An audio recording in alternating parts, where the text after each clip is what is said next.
Have you ever wondered why so many men seem magnetically drawn to women who don't follow the script of docility, submission, or predictability? Why, when faced with a woman who sets boundaries and doesn't apologize for existing with intensity, many men don't just become interested, they become captivated? Maybe the answer doesn't lie in her attitude, but in what that attitude awakens within them. Carl Jung said that everything we find fascinating in another person is actually a mirror of what our soul longs to integrate. And in this case, what men see in bad women is the reflection of the freedom they themselves never learned to cultivate. But what really is a bad woman? Is she the one who manipulates, plays games, or causes harm? Or is she simply the one who dares to be whole, even if that means making others uncomfortable?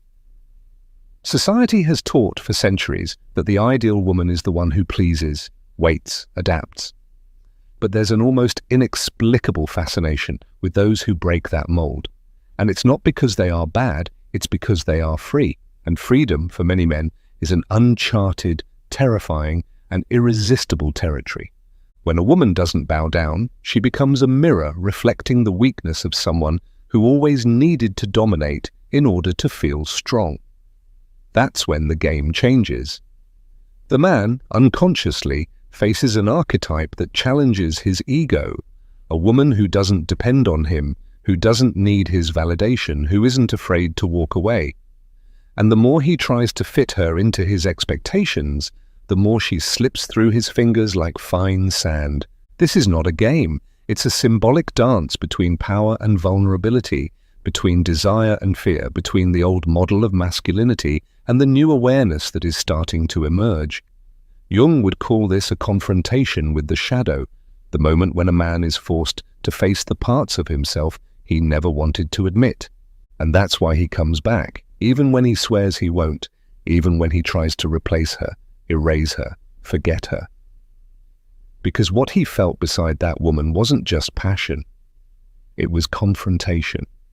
It was awakening. It was an unspoken invitation to grow, to stop being a boy and become a man. And that, no matter how much it scares him, is also what draws him the most. The bad woman is not bad. She is a mirror, a boundary, a compass. She marks the beginning of the end for an ego he can no longer sustain, and the beginning of a new man he doesn't yet know how to become. So if you've ever been called difficult, cold, or too intense, understand, maybe you were just the first woman to show him that true love is not submission, it's revolution, and that even if he never admits it out loud, his body, his gaze, and his silent returns will always confirm it. Because a woman who awakens a man is unforgettable. She leaves a mark on the soul. She becomes the breaking point between who he was and who he might finally be ready to become. Everything begins the moment a woman refuses to shrink herself to fit into a man's emotional world. That moment, barely visible to the outside eye, triggers a seismic impact within the male psyche. Jung taught that the human soul is shaped through confrontation with what we most try to avoid. And for many men, that confrontation is called the woman who does not submit. She is the living symbol of the shadow. That archetype that lays bare what lies hidden beneath the masks of pride, authority, and control. When a woman says no with firmness, when she demands respect without raising her voice, when she disappears without drama but with dignity, something breaks inside the man. And what breaks is not desire, it's illusion. He realizes he has no power over her. And that realization, while painful, is irresistibly fascinating, because for the first time he's not facing a woman, he's facing himself, or better said, he's facing the part of himself he never had the courage to look in the eye, his own emotional limitation. That kind of woman doesn't scream, but she echoes. She doesn't beg, but she transforms. She doesn't seek revenge, but she awakens. And that's why her impact doesn't end with her presence. Her absence speaks louder than words.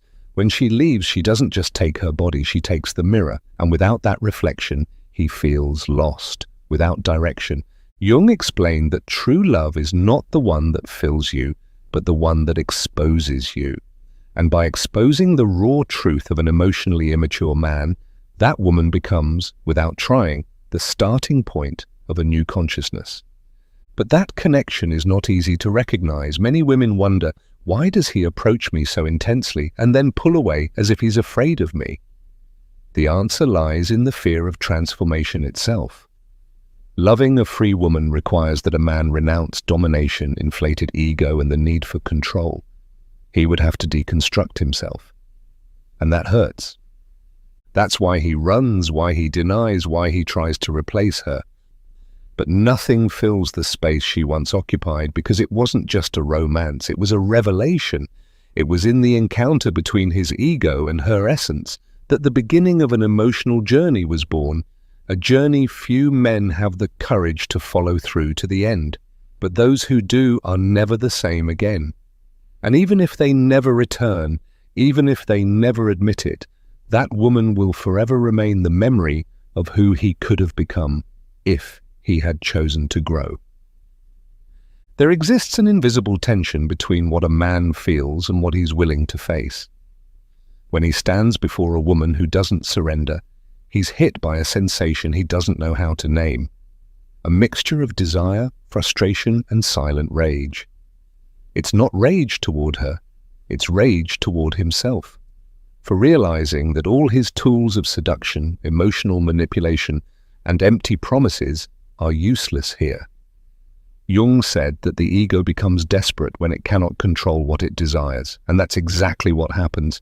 The man desires that woman with the intensity of someone wanting to possess her, but he's faced with the impossibility of dominating her.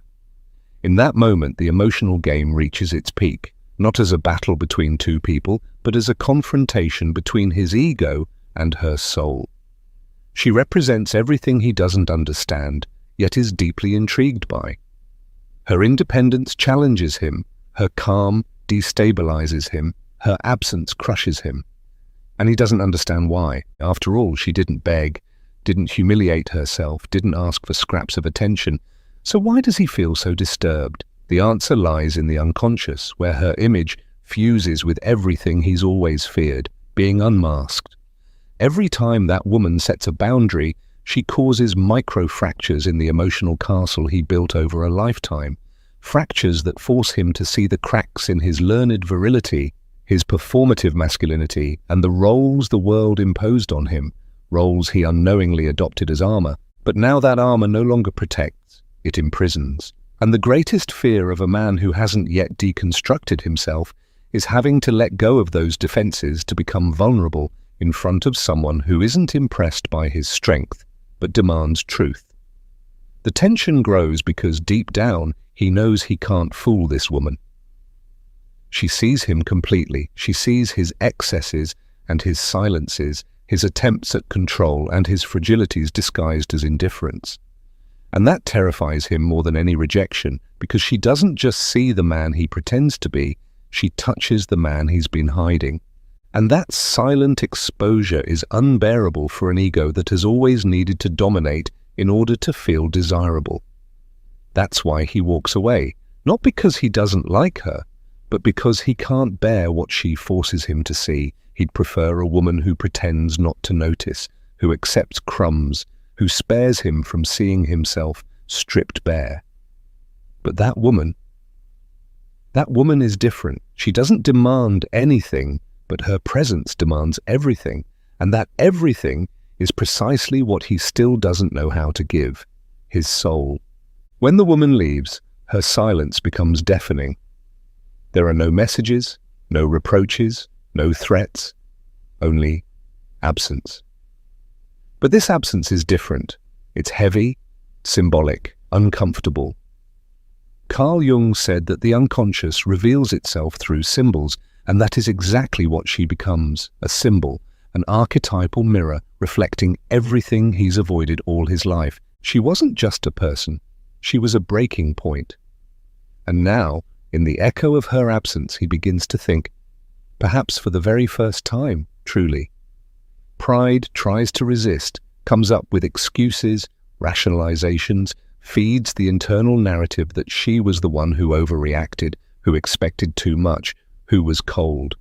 But something inside him can no longer support that story, because deep down, he knows.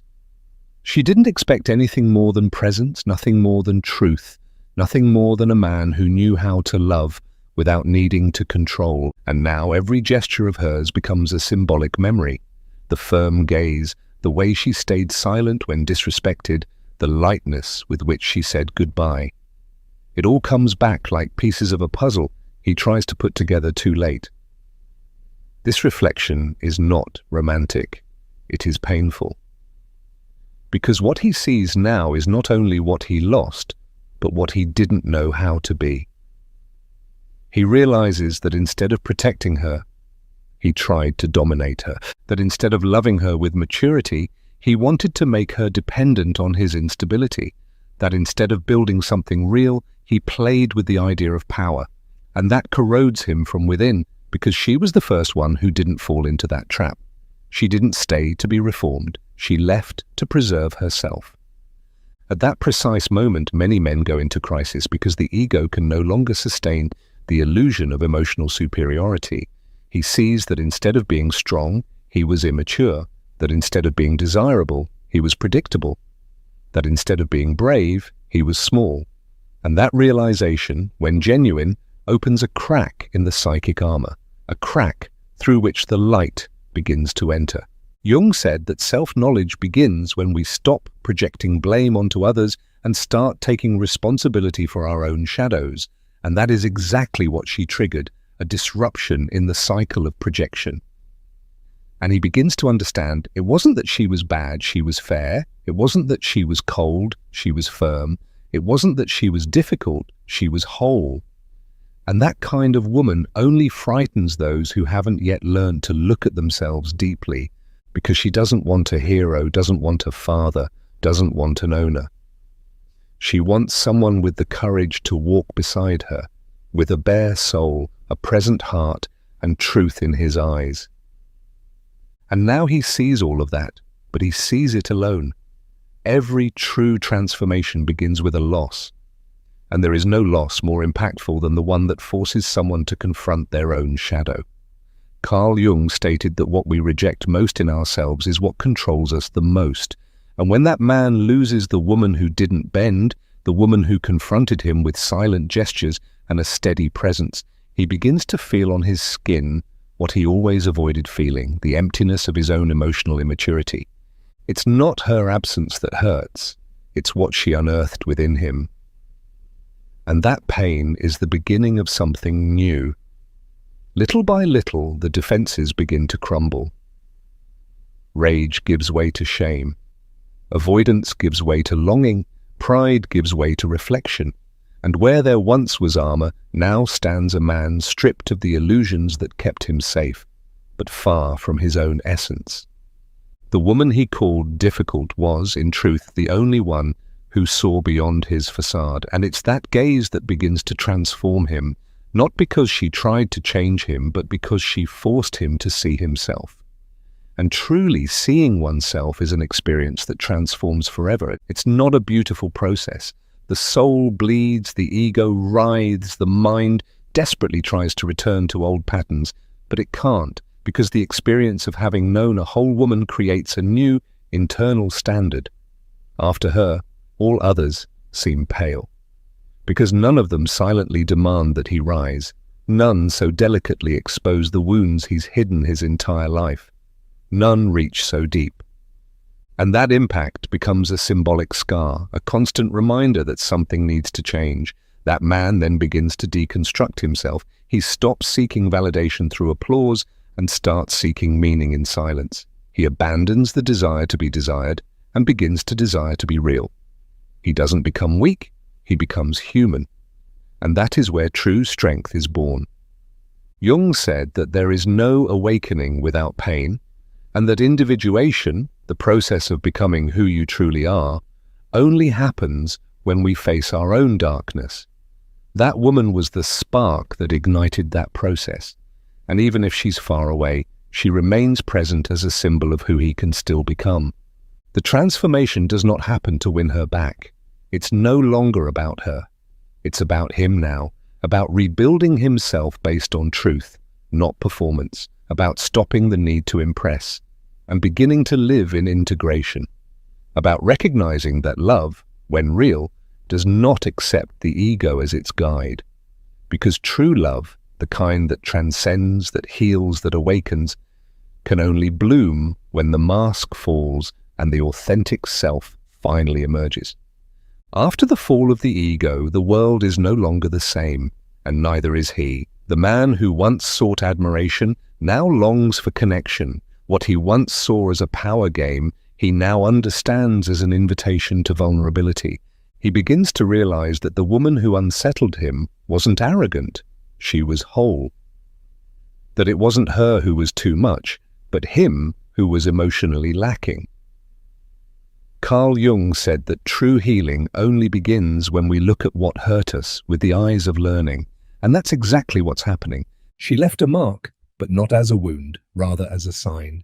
This new man doesn't arrive with promises, but with presence. He no longer seeks to be the answer, but is willing to listen to the questions.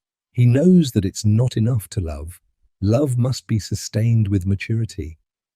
And he now understands that the woman who made him question everything doesn't want to be saved, conquered, or convinced. She wants to be respected in her depth, recognized in her truth, embraced in her strength. And that can only happen when the man finally lets go of the need to be superior and humbly chooses to be real. This new vision isn't expressed through grand words, but through silent actions. He doesn't beg, he shows.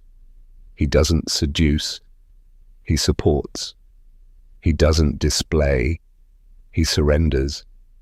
Because he finally understood that a true woman is not impressed by promises or power, but by a man's ability to remain whole by her side, even when everything in her confronts him. Respect is no longer a strategy, it has become essence. Admiration is no longer vanity, it has become recognition. And desire is no longer ego, it has become communion. But he also understands that perhaps he arrived too late, that this woman has already moved on, that maybe she's not willing to reopen doors she had to close in order not to lose herself, and that instead of stirring anger, stirs reverence, because now he knows the value she had and the price she paid for being the only one who saw where he was still blind. Carl Jung said that not all encounters are meant to last. Some come only to awaken us. And awakening on its own is already a miracle. He doesn't wait for forgiveness, doesn't demand a return, doesn't idealize a reunion. He simply continues with a clearer heart, a more honest soul, and a silent gratitude for that woman who, without asking permission, entered, exposed, tore open, and left. Because sometimes that's precisely what love does. It destroys the false so that the true may be born, and now for the first time he's ready to love. Maybe not her, but himself. And only from there can any other love be true. She became a milestone in his emotional timeline, not for the intensity of the words spoken, but for the strength of the silence that remained. And no matter how much time passes, no matter how many other bodies try to occupy that space, nothing replaces what she represented. Carl Jung said that certain archetypes cannot be erased, only integrated, and she was exactly that, a living archetype. The embodiment of the woman who didn't come to complete him, but to deconstruct him, who didn't appear to console, but to provoke, who didn't arrive to fill the emptiness, but to show that it existed. He may try to forget, rationalize, move on. He may dive into new stories, new voices, new presences, but none will be her, because she wasn't a phase, she was a mirror. And the mirrors that reveal us are never forgotten, even when they cause pain, even when they strip us of vanity, superiority, and control. He knows it. The woman he tried to tame was, in reality, the beginning of his liberation. And though it took him time to understand, it finally made sense. She wasn't difficult, she was necessary. Her image doesn't arise as nostalgia, but as awareness. When he hears a phrase, she used to say, when he feels an emptiness in his chest with her name. When he recognizes in someone else what he has never found again, he understands. He understands that not all pain is loss. Some are seeds she planted unknowingly, which now bloom in his small decisions, in the way he listens, in how he respects, in how he gives of himself. She was the last woman of the stage in which he was still asleep, and the first woman he saw with the eyes of awakening. And he will never openly admit it. Maybe out of pride, maybe out of respect, maybe because he knows she no longer fits into his present. But deep inside, in the most intimate corner of the soul, where masks no longer reach, he keeps that secret like someone guarding a relic. She wasn't just a woman, she was a revelation, the embodiment of what he could have experienced if he had been ready. And now that he is, he understands that some encounters aren't meant to last, they're meant to leave a mark. The woman he once called bad was, in truth, simply authentic. And truth, when one isn't prepared for it, is frightening. But once awakened, it transforms, and even if their paths never cross again, what she stirred within him will continue to resonate, because there are women who pass through and there are women who awaken. And she was the awakening he spent his whole life pretending he didn't need. There are encounters that don't fade, they remain. Not because of force, but because of depth, like footprints etched into the soul. They don't scream, but whisper through the days. And when silence falls, it's there that their traces reveal themselves most clearly. The woman who was once called bad was never the opposite of love. She was its portal. The one that demands courage to cross and humility to understand. She didn't destroy the man she met. She revealed what within him was not yet true. And for that reason, even in silence, she continues to transform him. Within him now exists a new way of listening, a new gaze, a new sense of presence. He is no longer dazzled by games. He no longer gives himself to superficiality. He no longer seeks to hide behind masks. Because by touching the edge of his own ego, he discovered the beginning of his soul. Carl Jung said that the true loving encounter happens when two consciousnesses recognize each other. And maybe she was the only one who saw him, even before he knew who he was. It was that mirror that woke him up. An awakening, no matter how painful, is never in vain. Some men will continue to run, to blame, to hide from themselves, but others, those who have the courage to look back truthfully, will understand. They will realize that they didn't lose a woman, but gained an opportunity, a rare opportunity to rebuild themselves from the inside out, from that which hurts, that which unsettles, that which challenges, and that which, paradoxically, sets them free. Because there is no freedom without self-awareness, and there is no real love where the ego still reigns.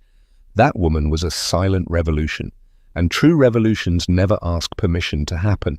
So if this video touched something inside you that you didn't know how to name, but you felt, it may be time to look within, to stop running after others, and start walking beside yourself, and only then beside someone else. Because the kind of love that awakens us isn't the one that comforts, it's the one that transforms. And sometimes the one you judged as the stone in your path was actually the key you needed to open the door of your awareness. She wasn't your enemy, she was your initiator. If this message resonated with you, let it resonate beyond you. Like, comment, share. Write here what you felt, because maybe in your story, another woman will recognize herself, another man will awaken, and together we can build more conscious relationships. Subscribe to the channel if you wish to continue on this path of depth, truth, and transformation. And remember, the one who sees you with the eyes of the soul will never forget what they saw. There is an almost imperceptible yet devastating moment when a woman feels that something has changed. The man who once seemed so present begins to drift away. Suddenly, his messages take longer to arrive, his words sound colder, his attention is no longer so easily obtained. And in that instant, a shadow falls, anxiety, fear, and the feeling of loss begin to consume from within. Many women, driven by that deep terror of losing him, make the most human and yet the most counterproductive mistake. They try to do more.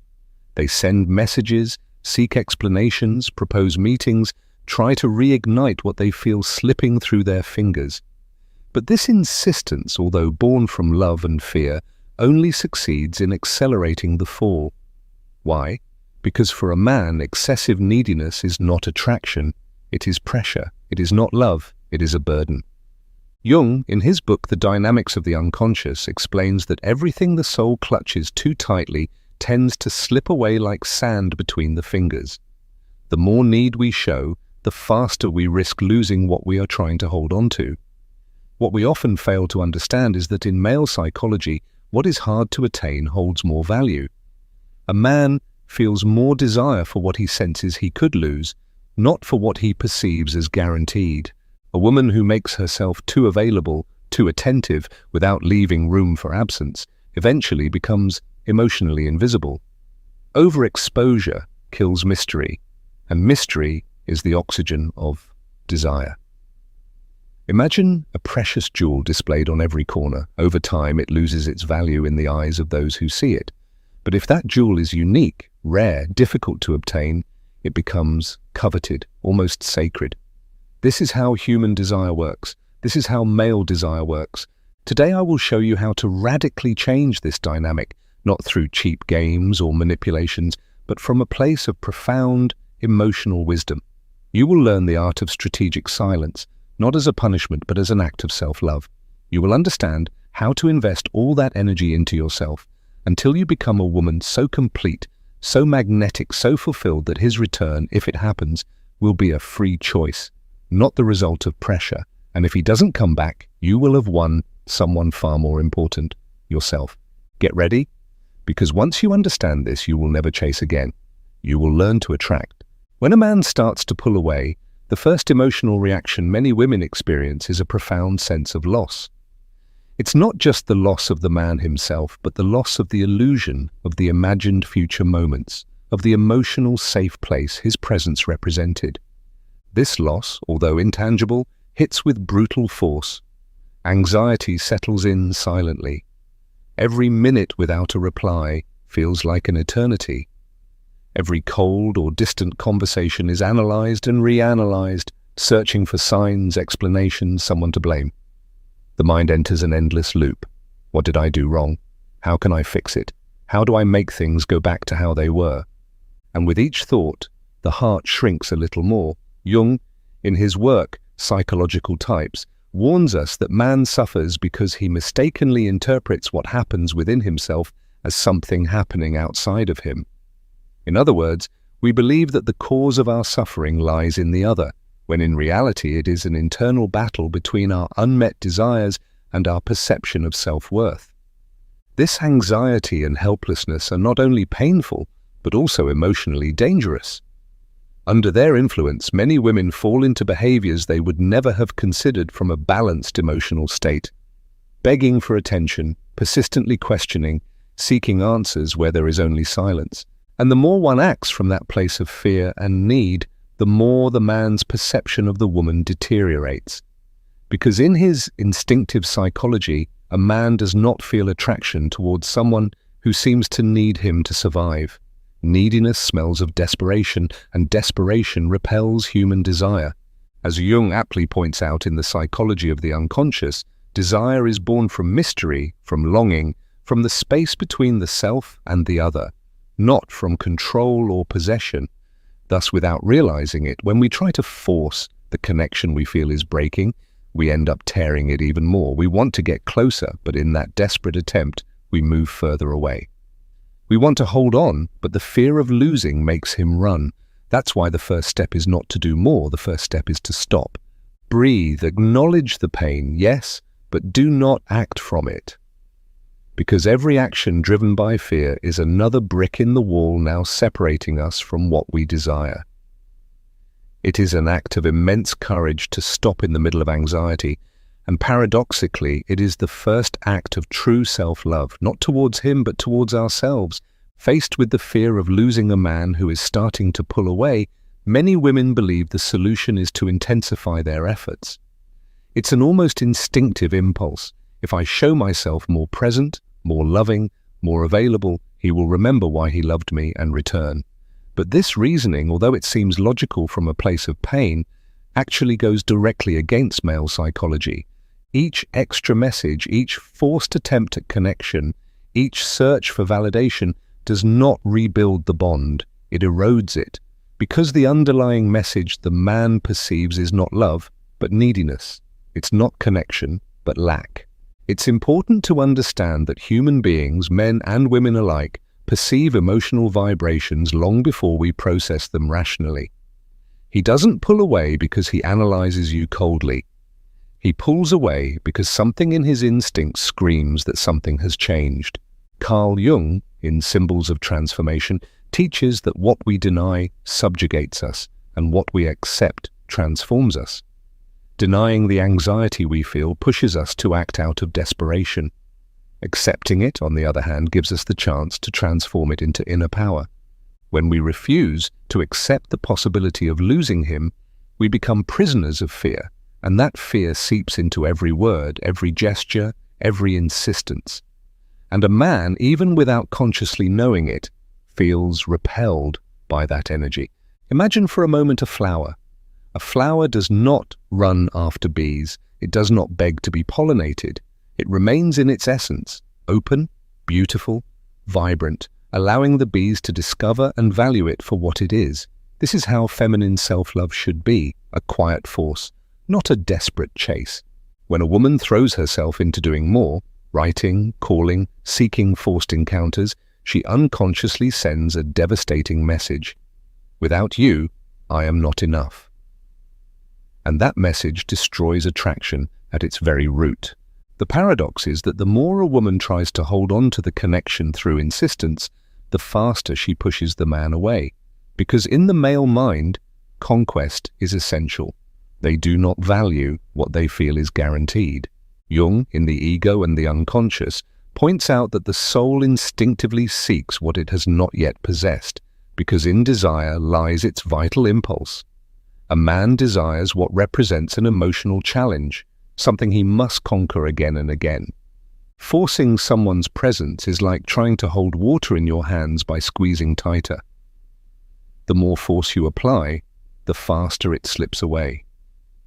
It's an act of desperation that ends up stealing your own emotional dignity. Neediness creates emotional dependence, and dependence inevitably destroys respect. When a man perceives that a woman needs his presence to feel valuable, his instinct drives him to seek freedom, because his unconscious tells him that there is no genuine admiration there, but rather an invisible demand that suffocates him. That's why the key is not to do more. It's not to chase after him, to beg for attention, or to try to prove your worth. The real power lies in withdrawing, in reconnecting with yourself, in stopping the need for external validation. When a woman stops fighting to be chosen and starts choosing herself, something changes radically. Her energy transforms. She stops being a need and becomes a gift. She stops being an obligation and becomes an irresistible choice. When the feminine soul connects with its own worth, it begins to emit a different frequency, a blend of serenity, mystery, and fulfillment that cannot be ignored. This energy not only attracts men, but also acts as a filter, because a man who is not ready for a woman in her power will not be able to sustain her presence. It's not about pretending to be indifferent or playing mind games.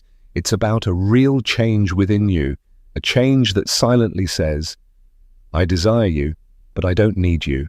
I can love you, but I will not lose my soul to keep you.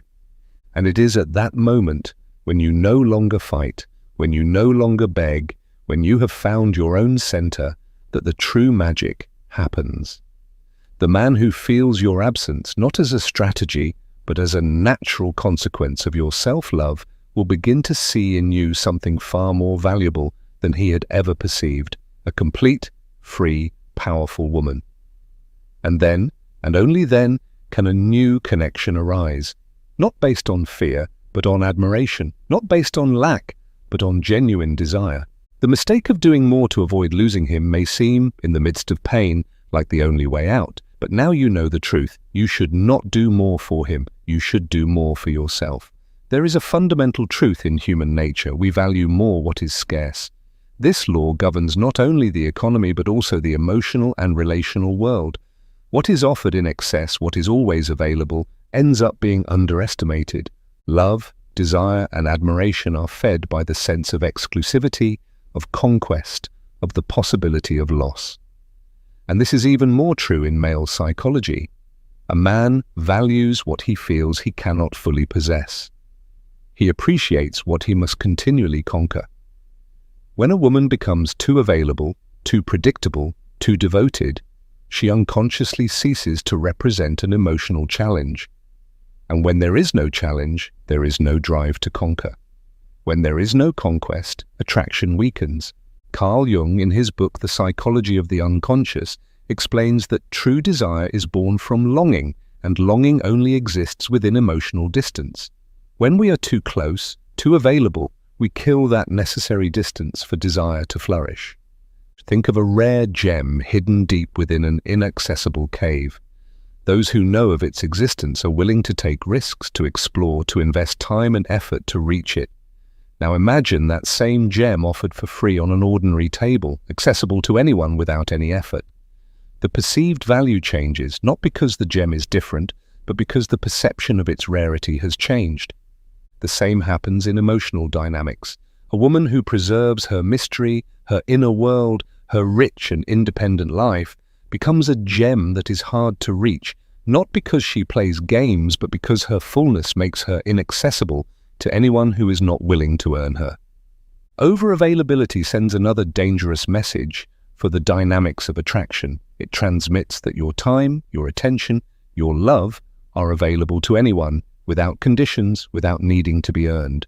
And in the male unconscious, this reduces your value. A man is not only seeking love, he seeks admiration. He wants to feel that he has won something valuable, that his presence, effort, and dedication have a purpose. If he perceives that he doesn't need to make an effort, that your love is already guaranteed, his vital drive for conquest dulls. Not because he is a bad man, but because it is part of his instinctive nature. Jung states it precisely in Symbols of Transformation. Passion ignites in the human heart when the object of desire is wrapped in mystery and inaccessibility. When a woman disappears as an emotional challenge, desire also disappears. Many times, in the name of love, a woman gives all her time, her attention, her social life, her projects, and without realizing it, she places the man at the center of her existence. This devotion, though noble in its intention, is toxic for attraction. A woman who stays active in her own world, who nurtures friendships, pursues passions, invests in her personal growth, sends a much more powerful message. I choose you because I want to, not because I need to, and that emotional freedom is profoundly seductive. Do you want to be unforgettable to a man? Don't give him your life. Give him the opportunity to be part of it without making him its absolute center. Be a complete universe he wishes to orbit, not a satellite revolving around him. The perfect balance lies in showing sincere interest without dependency, in demonstrating affection without urgency, in offering presence without unconditional availability.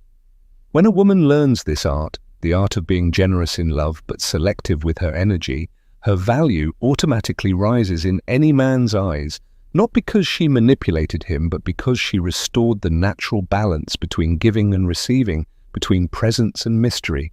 Remember, what is common is forgotten. What is rare is treasured. You are not here to be easily obtained. You are here to be valued, admired, and above all, respected.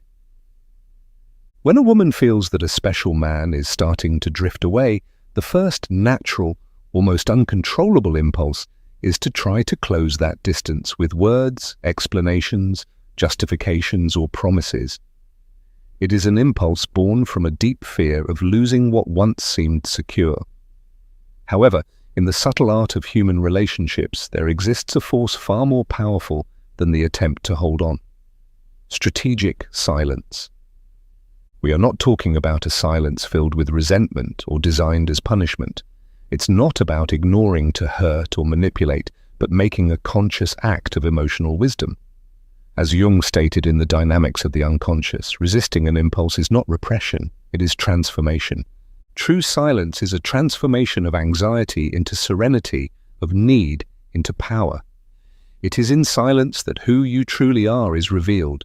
A woman who invests in herself, who keeps learning, who is not afraid to grow, radiates an irresistible vibration of silent strength. She doesn't need to talk about her worth. She radiates it. On the deepest level, the soul must also be nourished, reconnecting with authentic friendships, dedicating time to causes that inspire you, surrounding yourself with beauty, art, nature, everything that reminds you that your life has a greater purpose than simply being loved by someone else. The energy that was once directed toward him now becomes a centrifugal force that builds your own universe. And when a woman becomes her own universe, when her happiness no longer depends on external factors, something extraordinary happens. Her vibration rises to a level that not only attracts, but also filters, because not all men will be able to rise to the level of a woman who no longer needs to be chosen. It's no coincidence that when a woman focuses on her personal expansion, those who once took her for granted begin to feel her absence as a void that's hard to ignore, because she is no longer the same. She has evolved, she has been reborn. And she didn't do it to prove anything to anyone. She did it because, somewhere in the pain, she understood a radical truth. The most important person who needed to choose her was herself. Rebuilding yourself doesn't mean closing your heart or becoming cold. It means loving with an open heart but with your feet firmly on the ground. It means being able to receive love without losing yourself in the process. It means looking love in the eyes and saying, "I love you, but I don't need you to be who I am."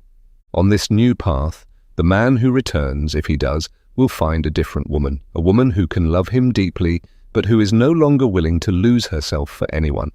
And if he doesn't return, it won't matter, because she will have found something far greater: her own life, her purpose, her happiness. Jung summarizes it beautifully in Memories, Dreams, Reflections, when he states, "There is no coming to consciousness without pain. People will do anything, no matter how absurd, to avoid facing their own soul." You have chosen the path of awakening, the path of courage, and every step in your rebuilding will be a silent victory that will resonate throughout your entire being. Today you know that it is not about getting him back, it is about getting yourself back. Mastering your emotions does not mean repressing or denying them, it means learning to navigate through them with awareness, strength, and dignity. In the process of reclaiming personal power, the difference between an unforgettable woman and a forgotten one lies in her ability to master her emotional impulses, especially during moments of greatest vulnerability. When a man begins to pull away, a woman's instinctive desire is to seek answers, to force encounters, to demand explanations. It is human. It is understandable. However, it is precisely in these moments that true emotional value is defined, not by giving in to the impulse to act out of fear, but by choosing to act out of awareness and self-love. Carl Jung, in The Ego and the Unconscious, points out that the greatest obstacle to progress is the projection of our internal conflicts onto the external world. If we allow anxiety to direct our actions, we project that anguish onto the other, burdening the relationship with unsustainable pressure. But if we are capable of holding ourselves emotionally, without demanding, without chasing, without begging, then we rise above the storm and become a beacon of stability. Emotional mastery is therefore the ability to observe the inner storm without becoming it. It is knowing that feeling fear, sadness, or uncertainty is natural, but acting impulsively from those emotions only distances us from what we truly desire, building healthy, loving relationships based on mutual respect. This is where we must understand the crucial difference between healthy desire and toxic attachment. Wanting someone is natural, even beautiful. But depending emotionally on their presence to feel valuable destroys any possibility of authentic love. Attachment, unlike desire, stems from internal lack.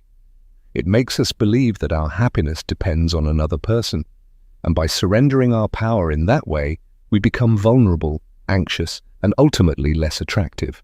A woman who masters her emotions does not deny her feelings, but she also does not let them control her. She can miss a man deeply, yet still choose not to call him.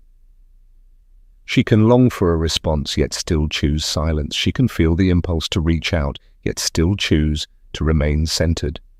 This inner strength is neither cold nor distant. It is the highest expression of self-love. It is the ability to say to oneself, "My worth does not change with the presence or absence of anyone. I am enough. I am whole." And this energy is so powerful, so magnetic, that it transcends words. It can be felt in the way you walk, in your gaze, in the way you exist in the world. A woman who does not need to be chosen to know her worth emits a vibration that no man can ignore. Emotional mastery not only transforms dynamics with others, it transforms your entire life. It frees you from the roller coaster of emotions dependent on external factors and places you firmly in the driver's seat of your emotional destiny. And when a woman reaches this level of maturity, she stops being just an option and becomes a conscious choice, sought after, admired. Jung also reminds us in the psychology of transference that he who looks outside dreams, he who looks inside awakens. Emotional mastery is precisely that awakening, to stop seeking outside what can only be found within. Today you know that mastering your emotions is not about denying your humanity, but honoring it. It's not about suppressing your desires, but recognizing them without allowing them to define your worth. It's not about being insensitive, it's about being invincible. Because in the end, the woman who masters her inner world is the woman who conquers the outer world without needing to chase it. There comes an inevitable and blessed moment in the journey of a woman who has worked on herself when she understands a liberating truth. She is not here to be chosen by anyone. She is here to choose herself every day, to stay true to her essence, to build a life so rich, so full, and so authentic that her well-being no longer depends on the presence or absence of another human being. When a woman reaches this level of consciousness, her energy changes radically. She no longer presents herself to the world seeking approval, love, or validation. She presents herself as a source of self-love so powerful that those around her have only two options: rise to meet her or walk away. And in both possibilities, she wins. Carl Jung, in Memories, Dreams, Reflections, tells us that the unlived life is a disease from which one can die. Living while waiting to be chosen, postponing your happiness until someone notices you, approves of you, or validates you, is to die slowly. Choosing yourself, on the other hand, is to heal. It is to live. When a woman stops trying to be a man's option and instead becomes the prize that only the truly worthy can attain, something powerful happens. She stops being a passive possibility in others' minds and becomes an unforgettable presence. She does not beg for love, does not plead for attention, does not compete, does not chase. She simply is. And in that authenticity lies her irresistible magnetism. If he returns, it will be because in your absence, he felt the void of not having you, not the burden of being pursued. It will be because, in the silence of your withdrawal, he realized that no one else radiated the same light, the same serene strength that you possess. And if he does not return, you will understand that he was never truly yours, and that your journey, far from being in vain, has led you back to yourself. Because in this process, what you have gained is priceless. Your dignity, your inner peace, your emotional freedom. Always remember, you are not here to be completed by anyone. You are already complete. You are not here to be validated. Your existence alone is validation enough. You are not here to live through the eyes of another. You are here to look at your own reflection and smile with pride. Jung said that those who do not become their true selves become echoes of others' expectations. Today, you choose to be a voice, not an echo, a path, not someone else's destination. It is in this moment, when you no longer need to be chosen, that your energy becomes so authentic, so radiant, so magnetic, that those who once took you for granted will feel your absence as an impossible void to ignore. But by then it will no longer be about them, it will be about you, about the unbreakable love you have finally planted and cultivated in the one place it can never be taken from, within yourself. If this message resonated with you and inspired you to see yourself through new eyes, subscribe now and join me on this journey of personal power, self-love, and transformation. Because this is only the beginning of your best version. There is a moment in every human connection when silence begins to speak louder than the messages, when attention slowly fades, and the once constant affection becomes absent. It's the point where everything that was built seems to dissolve. And it is there where attachment is born, not because the other person has left, but because something inside you resists letting go. You are not losing the person, you are losing the feeling of being seen, valued, and felt. And it is in that moment that the most human temptation arises to seek the other, to write, to call, to insist, to ask for an explanation, a sign, a closure. But what if I told you that true reconnection is not achieved by reaching outward, but by turning inward? What if, instead of chasing the other, you cultivated an energy so authentic, so strong, that your mere vibration began to be felt in silence? Carl Jung wrote in his work, Man and His Symbols, that what you resist persists, what you accept transforms you. This moment of disconnection is not your enemy. It is a door, a possibility for transmutation, because love doesn't end, it transforms. And the first step to reconnecting with someone who has drifted away is to reconnect with yourself, not from need, but from recognition, from the memory of your own worth. Here, we are not going to talk about manipulation strategies or power games. We are going to talk about presence, about resonance, about how your energy can begin to weigh more than your physical presence. Because when someone distances themselves, it's not just the bond that breaks, it's the image that person had of you that begins to fade. And what if you could rebuild that image not with words, but with vibration? Imagine that you are a frequency, that every thought you hold, every emotion you feed, every internal sensation is emitting a signal. That signal needs no words, no contact. It only needs to be coherent, to be authentic, because the human subconscious, as Jung noted, does not respond to what we say, but to what we deeply feel as real. And that emotional authenticity is perceived even from a distance. The beginning of this path is not easy because it goes against the impulse to control, to secure, to seek answers. But this is where the power of conscious intention comes in. When you stop looking outward to be seen and start looking inward to see yourself, something changes. It's as if the energy begins to condense, to become dense, magnetic, unforgettable. And it is there, in that internal space, where you become strong, where you stop waiting for the other person and curiously, they begin to feel you, not because you're doing something to be felt, but because you are being.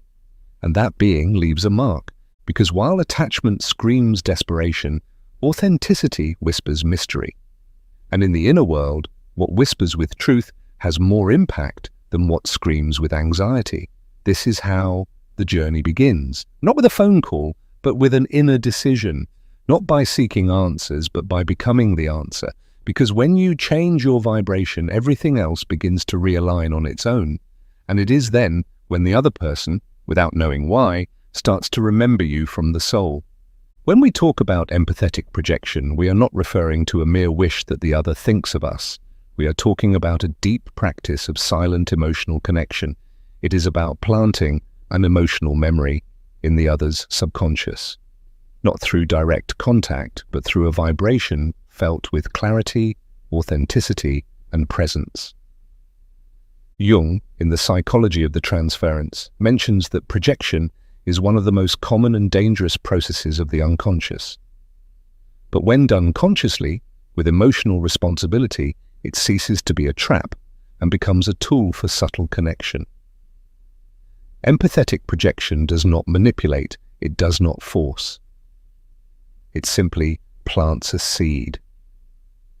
And it does so from calm, from pure intention, from an internal place that does not need validation from an immediate response. Imagine sitting in silence. No music, no phone, no social media, just you breathing deeply. In that space, you visualize that person, not with anxiety, not from need, but with gratitude. You look at them with tenderness and begin to see yourself through their eyes. How does your presence feel to him or her? What emotional imprint have you left? What feeling do you want them to remember when they think of you? This is not a forced visualization technique. It's a subtle emotional offering. It's like planting a seed without digging the soil, because what you're projecting isn't an image, it's an emotion. And the subconscious, as Jung explains in Symbols of Transformation, responds to emotionally charged images, not to empty ideas. This isn't about thinking, I want them to miss me, but about feeling, from your body, an emotion so honest, so warm, that it leaves an energetic imprint in the shared emotional field. Real connections are not erased by distance, they are only clouded by noise. Empathic projection clears that channel silently. It's like lighting a beacon in the middle of the fog. You don't know when it will be seen, but you know it's there. When you see yourself through their eyes, when you remember from their memory, you activate what Jung called the archetype of the inner other. Because whether you believe it or not, you also live in that person's unconscious. What you do with your energy modifies that symbolic presence. That's why you don't need to speak to make sense. The key is calm, no urgency, no expectation, only intention and trust. You project your presence like lighting a candle in a dark room. You may not see the light reflected immediately, but the candle is there, burning, emitting. And that energetic emission, if it is consistent and genuine, begins to resonate. You can accompany this practice with conscious breathing. Inhale from gratitude, exhale from love. Not from desire, but from recognition, because you don't project from what you lack. You project from what you are. And if you are presence, tenderness, stability, that is what the other person will start to feel without knowing why. Jung also points out in Psychological Types that the collective unconscious shares symbols, images, impressions. What you emit, especially if it's emotionally charged, enters that symbolic field, and yes, it can be perceived, not by the rational mind, but by the emotional body, the one that reacts to a song, to a perfume, to a dream about someone who is no longer present, that body which stores memories far deeper than logic. Moreover, this practice strengthens your own field. It reaffirms you, it reminds you, because by sending out that vibration consciously, you are also speaking to yourself. You are telling your system, I am present, I am connected, my energy matters. It is not just a signal outward, it is an anchoring inward. Empathic projection is not an act of control, it is a form of conscious love. It's allowing your energy to travel without forcing anything, but with clarity about who you are. It's an emotional letter, without an envelope or address, but with a destination. And most importantly, it's an exercise with yourself, because each time you do this, you also see yourself, you also connect with that part of you that loves, that feels, that vibrates. It's not just so the other person can feel you, it's so that you can remember the power you have when you stop chasing and start emanating. Thus, in the silence, in the stillness, your presence begins to make itself known, not through words, but through sensations, and those sensations leave a mark. Conscious detachment is one of the most powerful acts there is, but also one of the most misunderstood. Many believe detachment means not caring, cutting ties, becoming cold. But it's not that. Conscious detachment doesn't mean closing your heart. It means opening it without fear of the void. It's being able to stay with yourself, even when everything inside you wants to run toward the other. Carl Jung said in Memories, Dreams, Reflections that loneliness does not come from having no one around, but from not being able to share what seems important to oneself. Conscious detachment allows exactly that. To communicate with yourself, To listen to what matters without external noise. It is not indifference, it is a higher form of presence. When someone pulls away, the automatic impulse is to fill that space, to seek answers, to insist, to secure. But conscious detachment does the opposite. Instead of running toward the other, you stop with yourself. You sit in that uncomfortable silence, and then something magical happens. That silence begins to have a voice, and that voice speaks to you, about you. It's not about pretending you don't care. It's about not acting from a place of lack. True detachment is energetic. It's knowing how to step back without anger, without revenge, without bottled up pain.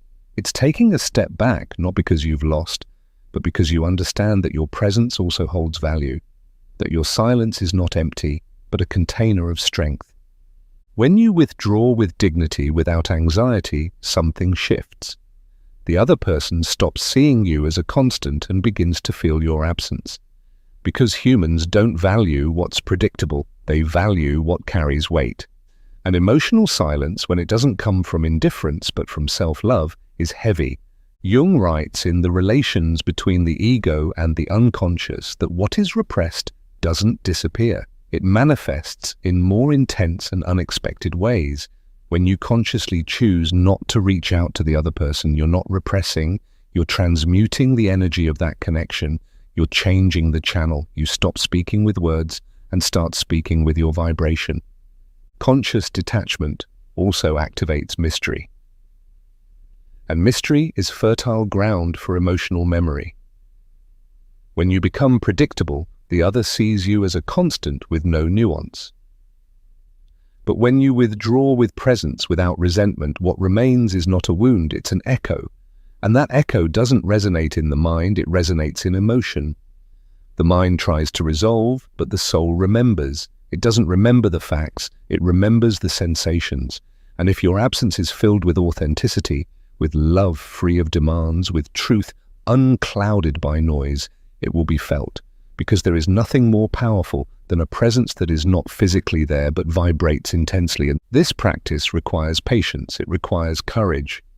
Because there will be moments when you'll want to give in, to write, to explain. But that's when you need to take a deep breath and ask yourself, am I seeking momentary relief or am I holding space for deep transformation? It's not about not feeling, it's about feeling without reacting from urgency. You can support yourself with simple rituals. Write down what you feel and then burn it. Take deep breaths each time you feel the urge to reach out. Move your body to release the emotion. But most of all, you need to remember this. Your value does not decrease because someone walks away. Your presence is not erased just because there is no contact. In fact, the more authentic your detachment, the more powerful your imprint becomes. Because detachment is not forgetfulness, it is respect. It's a way of telling the other, I trust my energy so much I don't need to force anything. And that trust is felt. Because there is nothing more magnetic than someone who doesn't beg, doesn't plead, doesn't pressure, but simply vibrates in their truth. Jung also mentioned in The Ego and the Unconscious that healing can only occur when the lost symbol is rediscovered. In detachment, you become the symbol. That unresolved mystery, that emotional enigma that, instead of vanishing, becomes a presence that pulses in the silence. And although there's a natural fear of losing someone when taking distance, true power lies in trusting that what was built within you is never lost, that the invisible holds more strength than any word, that what is authentic doesn't need to be forced, that if that person is aligned with you, they'll return, not because you called them, but because they felt you. To detach consciously is to give yourself power. It is to remind yourself that you don't need to chase anything. Because what is real, what vibrates with you, what belongs to you by frequency, returns or never truly leaves. And if it doesn't come back, it's because you yourself will have grown so much that you won't need it to. This is how silence becomes a message, absence a vibration, and your energy an echo that is never forgotten. Emotional emission is one of the most transformative practices when done from authenticity. It's not about wishing for the other person to return. It's about feeling, vibrating, emitting a frequency so genuine that the external reality begins to align with your internal state. Because the universe doesn't respond to what you want, it responds to what you are, and you are what you feel consistently. Carl Jung, in The Practice of Psychotherapy, wrote, "We are not what we want to be, we are what we feel deeply." This principle is key. Your subconscious doesn't respond to empty affirmations. It responds to real vibration, to embodied emotion. That's why emotional emission doesn't work if it comes from lack, desperation, or illusion. It works when it comes from gratitude. Every night before sleeping, sit in silence, place a hand on your chest, breathe deeply, and begin to imagine, not that the other person comes back, but that the connection is already restored. Feel the warmth in your chest, the calm in your body, the peace in your soul. Imagine yourself loved, understood, embraced. But most importantly, feel it as if it's already happening. This isn't self-deception, it's emotional training. Because the subconscious doesn't distinguish between what is real and what is deeply felt. If you can sustain an emotion for long enough, your energy field changes, and when your field changes, your vibration becomes a new magnet. It's not about imagining conversations, scenarios, or detailed reconciliations. It's about feeling the emotional quality you want to experience: love, respect, calm, unity. And by feeling it, you emit. And by emitting, you transform. Not the other person, but yourself. It's important that this practice is grounded in gratitude, not as a mental obligation, but as a real state. Thank you for this love that already vibrates in me. Thank you for this encounter that is already happening on a subtle level. Thank you because I feel complete, whole, loved. There is no pleading, no anxiety, only emotional certainty. Jung observed in the ego and the unconscious that emotion is the starting point of all psychic change. Emotional emission does not aim to manipulate, but to generate that change from within. When you consistently change your internal state, reality has no choice but to reflect it in some way. Maybe not how you expect, but always in coherence with what you vibrate. And while at first it may feel artificial, over time it becomes a refuge, because while everyone out there is seeking answers, you become the answer. While others react to the void, you fill your space with deliberate emotion, and that is felt. It's felt at a distance, because the soul recognizes vibration faster than it recognizes words.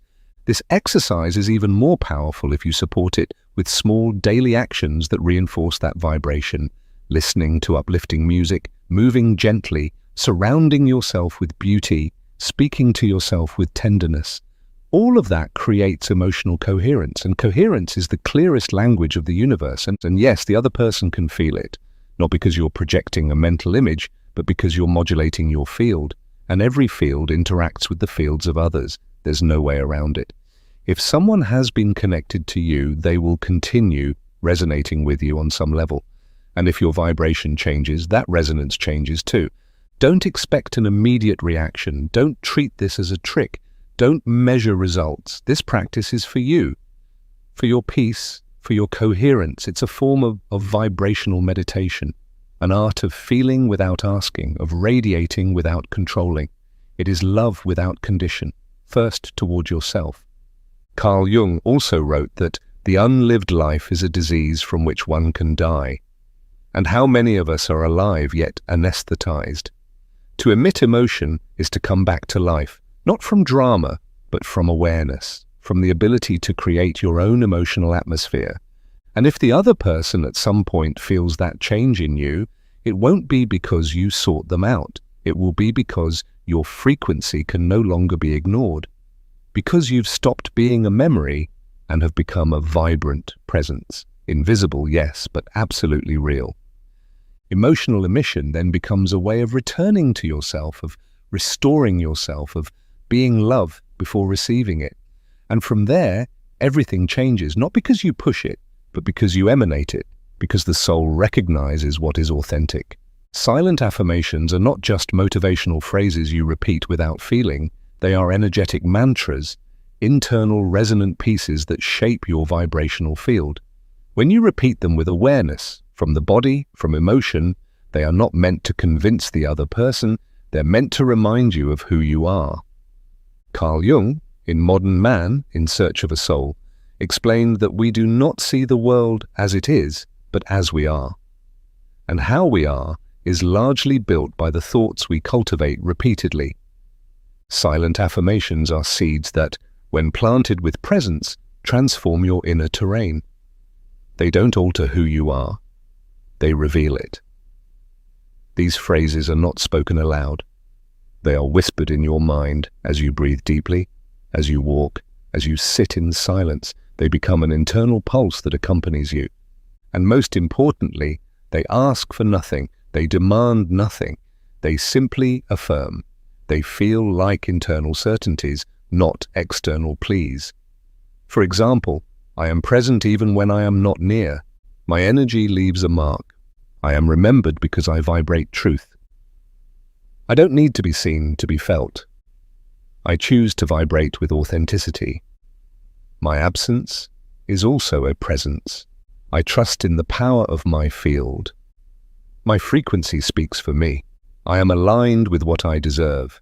Each of these phrases acts like a recalibration, because in moments of doubt, of impulse, of need, you can return to them and find your center again. Not to ignore what you feel, but to reconnect with your deepest, wisest self. They are small anchors that hold you when everything seems to shake. Repeating them is not mechanical, it's ritual. You do it when you wake up, before you sleep, in the middle of an intense emotion. And with each repetition, the phrase stops being a thought and becomes a frequency that is noticeable, that vibrates, that communicates without speaking. Jung also spoke of how the unconscious operates with symbols, images, and repetition. Silent affirmations work because the subconscious loves repetition.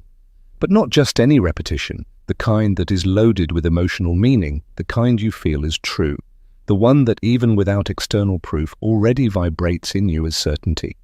And it's not about repeating to attract something, it's about repeating to become something, to remind yourself that you're not waiting for anything, you are choosing something, that you don't need to look outside because your field is already working, already emitting, already leaving a trace. These affirmations are the antidote to urgency, to emptiness, to the feeling that you need something more to be whole.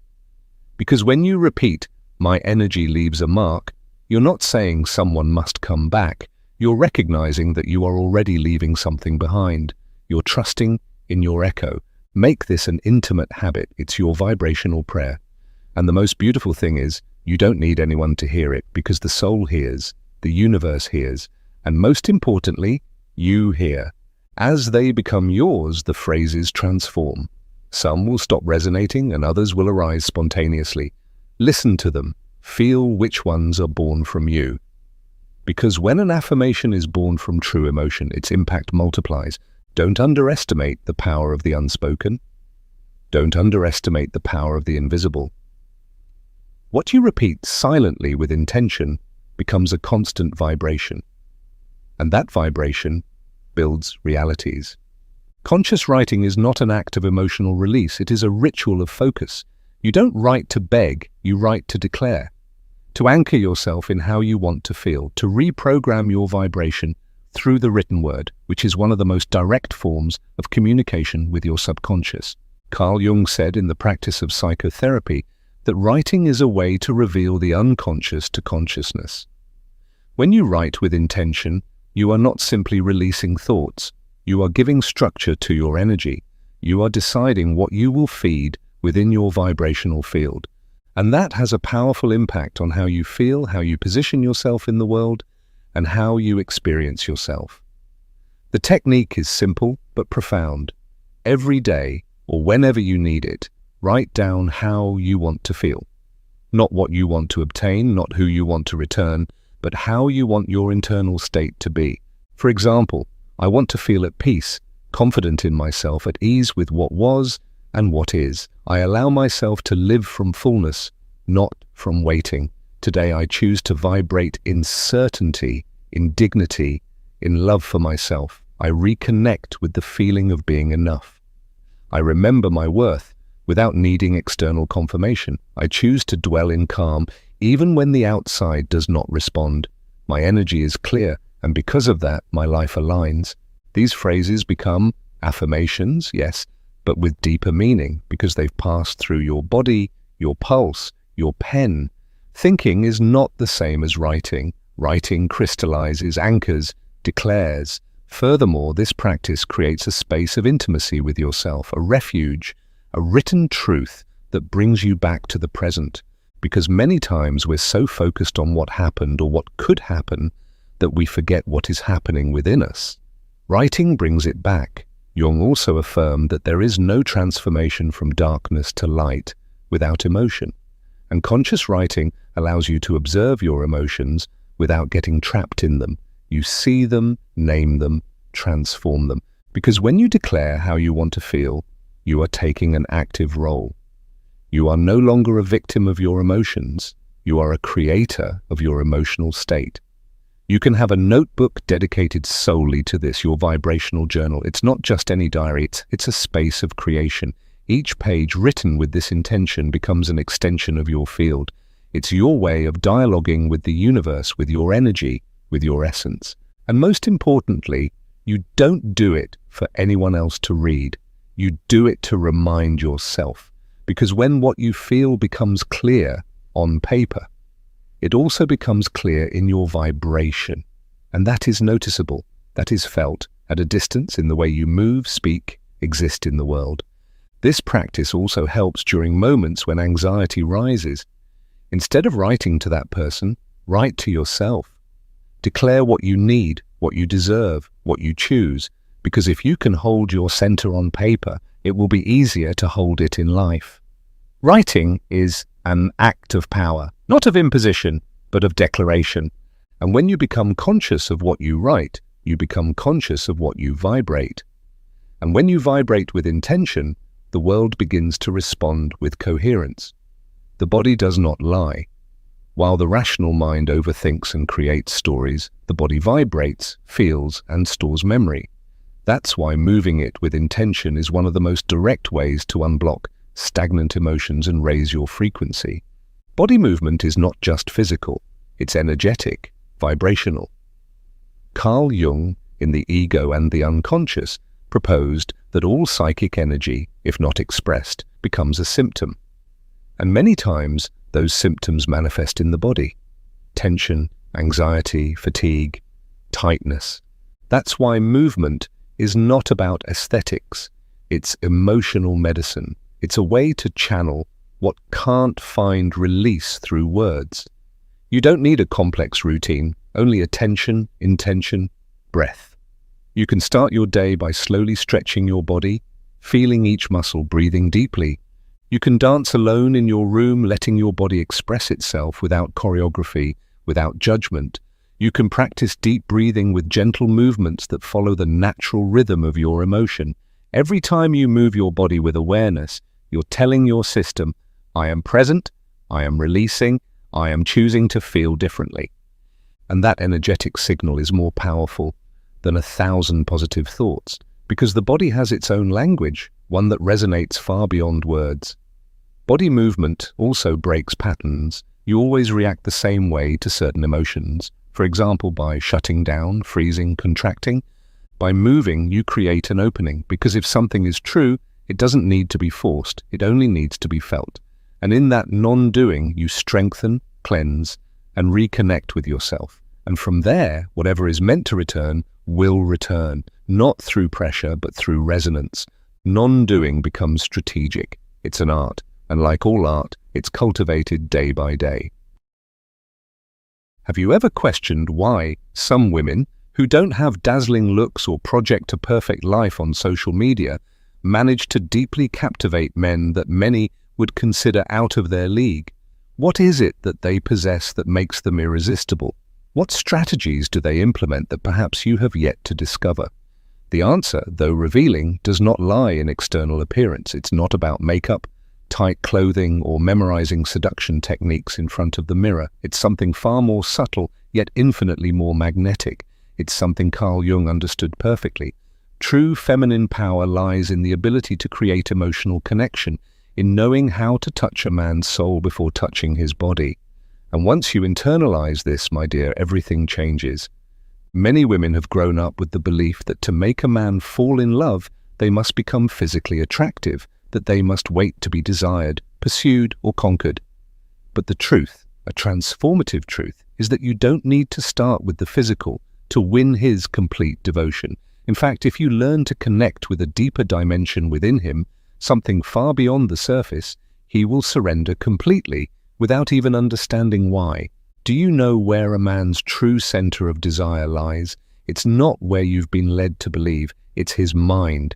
That's where true longing is born, where his insecurities live, his ambitions dwell, where his most intense experiences and unspoken desires reside. It's in that intimate and often chaotic space where you can enter, if you master his emotional language. And Carl Jung constantly reminded us that to change what we attract, we must shift the energy we project. And this applies perfectly here. Let me reveal something that is rarely explained with clarity. A man can give himself physically to many, but emotionally, he opens up only to the one who touches something beyond his surface. That's why, after an intense connection, he won't remember so much what you did, but how you made him feel. That, my dear, is true influence. That's what makes him think of you, even in your absence. And if you've ever felt frustrated because you give so much yet receive so little, if you feel like you're doing everything right but still can't get that man to truly commit, then you don't need to change your appearance or become more accommodating. What you need is to learn how to connect with his mind before his body, to venture into his inner world, a world few dare to explore. But you can do it. Stay with me until the end, because in this presentation, you'll not only discover how to awaken his deepest interest without physical contact, I'll also share expressions, practical examples, and an exclusive tool that you can use in your next interaction to become truly unforgettable. This isn't abstract theory. It's psychology applied to relationships from a conscious, feminine perspective, inspired by the principles of emotional transformation that Carl Jung taught. Let's begin. There is a powerful reality that few accept because it challenges all the conditioning we've received since childhood. The male body is not the point of deepest connection with you. It's not his most sensitive part, nor the one that creates the strongest bond. His true desire, the one that drives him, the one that transforms him, is born in his mind. Yes, that inner universe full of thoughts, expectations, hidden fears, silenced desires, and contradictions. That's where true alchemy happens. Because once you understand how his mental world works, everything becomes clear. You no longer need to compete with anyone or exhaust yourself trying. What you are doing is cultivating emotions, awakening curiosity, and generating desire from the invisible. And believe me, that kind of connection leaves an unforgettable mark. There is a huge difference between being physically attractive and becoming unforgettable to him. Anyone can catch his gaze for a moment, but only someone who stimulates his imagination, emotions, and his need to feel valued and admired will remain in his heart. Carl Jung said that everything we give returns multiplied, and when you offer presence, authenticity, and confident feminine energy, it comes back to you transformed into genuine love.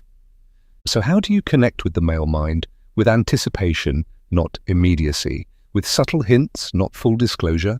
The male mind, like the female mind, responds more intensely to mystery than to the obvious. It's not about expressing everything. It's about creating space for him to imagine, to long for more, to evoke your presence even in your absence. Play with the implicit, with pauses, with glances that say more than 1,000 words. Tease him with meaningful silences. Make him wonder what's behind your words. The secret lies in making him feel emotions.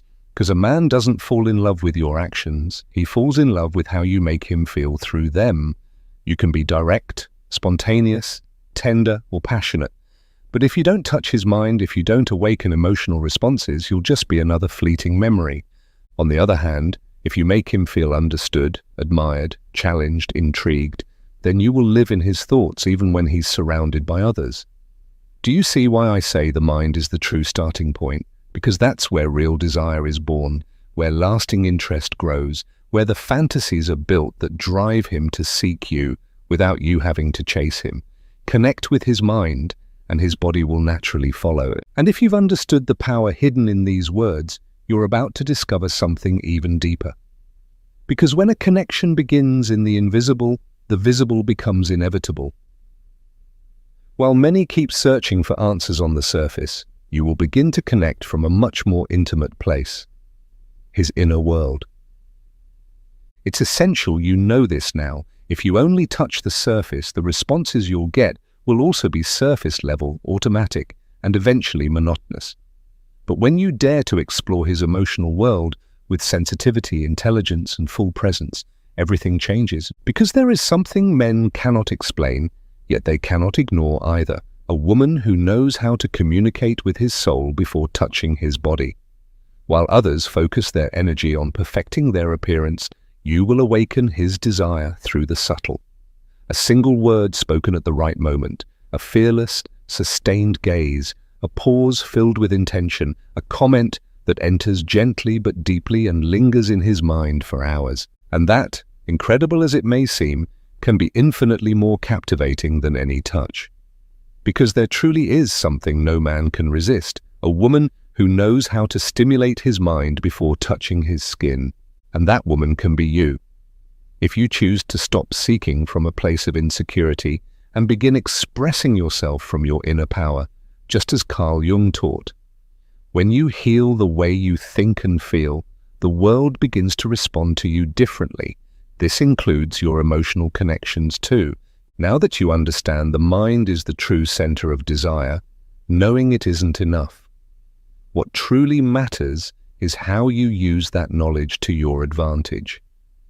And this is where most people go off track. Some believe it's enough to give compliments or repeat phrases like, "You look great today." But that doesn't touch anything deep. What really activates his interest is your ability to play with his imagination, create emotional tension, and leave him with a phrase he can't stop thinking about. That, my dear, is done using 3 subtle but incredibly powerful tools. And if you learn to use them with grace, you'll become unforgettable to him. The first way to connect with his mind is through words that paint images. We're not talking about empty lines or romantic cliches.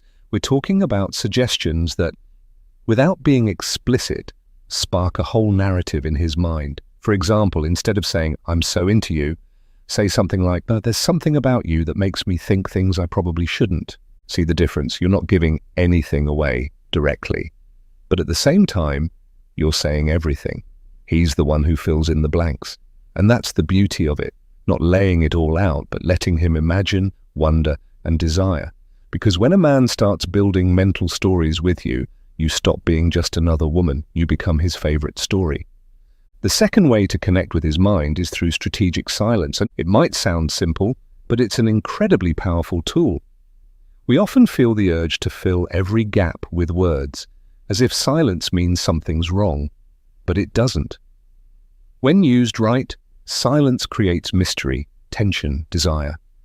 Picture this. You're having a conversation, you lean in and say something bold, something unexpected, and then you go quiet. You hold eye contact. You don't add more, don't explain, don't backtrack. That moment becomes magnetic. His mind starts working overtime. He wonders if you'll say more, if you'll act, or if you're simply savoring the moment. That pause becomes the thought he can't shake. Carl Jung often reminded us that even what is unspoken carries meaning. And when you learn to trust the power of silence, you realize you don't need to convince anyone, you just need to resonate. The third way to connect with his mind is by mastering the art of almost. What does that mean? That not everything that begins needs to be finished. There's a unique pull in what remains unfinished. It's that moment when he leans in expecting a kiss, and instead you whisper something in his ear and pull away with a mysterious smile. It didn't happen, but almost. And that almost becomes unforgettable. Why does it work? Because he expected closure and you gave him a cliffhanger. You left the story open. You gave his mind space to imagine what could have happened. And that's often more powerful than 1,000 physical gestures, because now he's captivated not by what happened, but by what he's still craving. And when you step away, he's not left with satisfaction, he's left with hunger. And that's the secret. It's not about satisfying him right away. It's about creating emotional hunger, about becoming that lingering thought, even when he tries to distract himself. And these three tools, the suggestive word, the provocative silence, and the almost that intensifies desire, aren't conventional techniques. They are emotional artistry, conscious, feminine expression.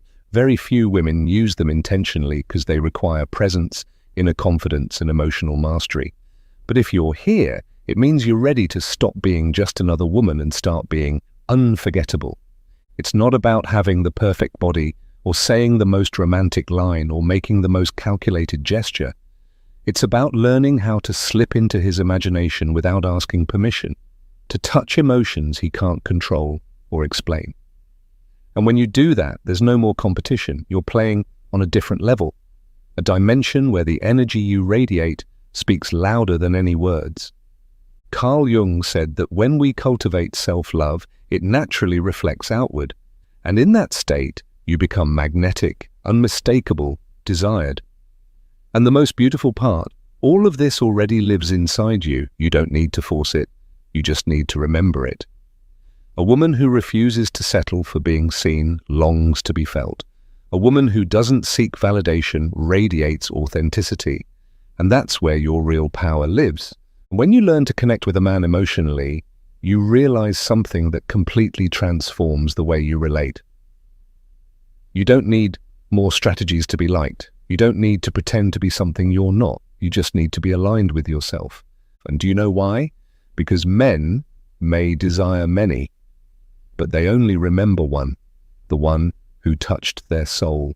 And this isn't about becoming some master of emotional manipulation. Far from it. It's about raising your energy, learning to see beyond words, cultivating a presence so magnetic it can't be ignored. Exactly as Carl Jung taught. When you love yourself deeply, you raise your frequency, and with it, the quality of love you attract. Now, I want you to reflect on this. Every conversation is an opportunity, every glance a bridge, every silence a message. When you speak with him, listen beyond the literal. What is he holding back from expressing? What emotions is he containing? What fear hides behind his confident posture? Men, even if they don't show it, long to feel understood too. They want to be admired, seen, and valued for who they are, not just for what they've achieved. And when you can truly perceive his inner world, not to fix it, but to accept it, he experiences something rare, serenity. And there's nothing more attractive to an emotionally mature man than a woman who brings him peace without losing her spark of mystery. But here's something even more powerful. Don't just awaken his desire, earn his respect. Because when a man respects you, he doesn't play with you. He doesn't question your worth. He doesn't offer crumbs. A man who respects you wants to make you feel safe, valued, and important. And to get to that place, you must first clearly define who you are and how you deserve to be treated. It all starts with you, with your energy, with your boundaries, with your ability to say this yes and this no from a place of self-love. Do you see now how everything is connected? And here's another essential truth. Don't be afraid to leave a mark.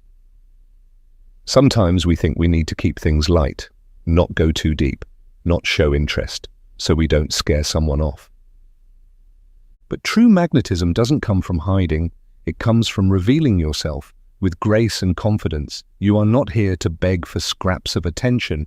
You are here to create an experience, to be that unforgettable woman. Why? Because you touched something no one else dared to.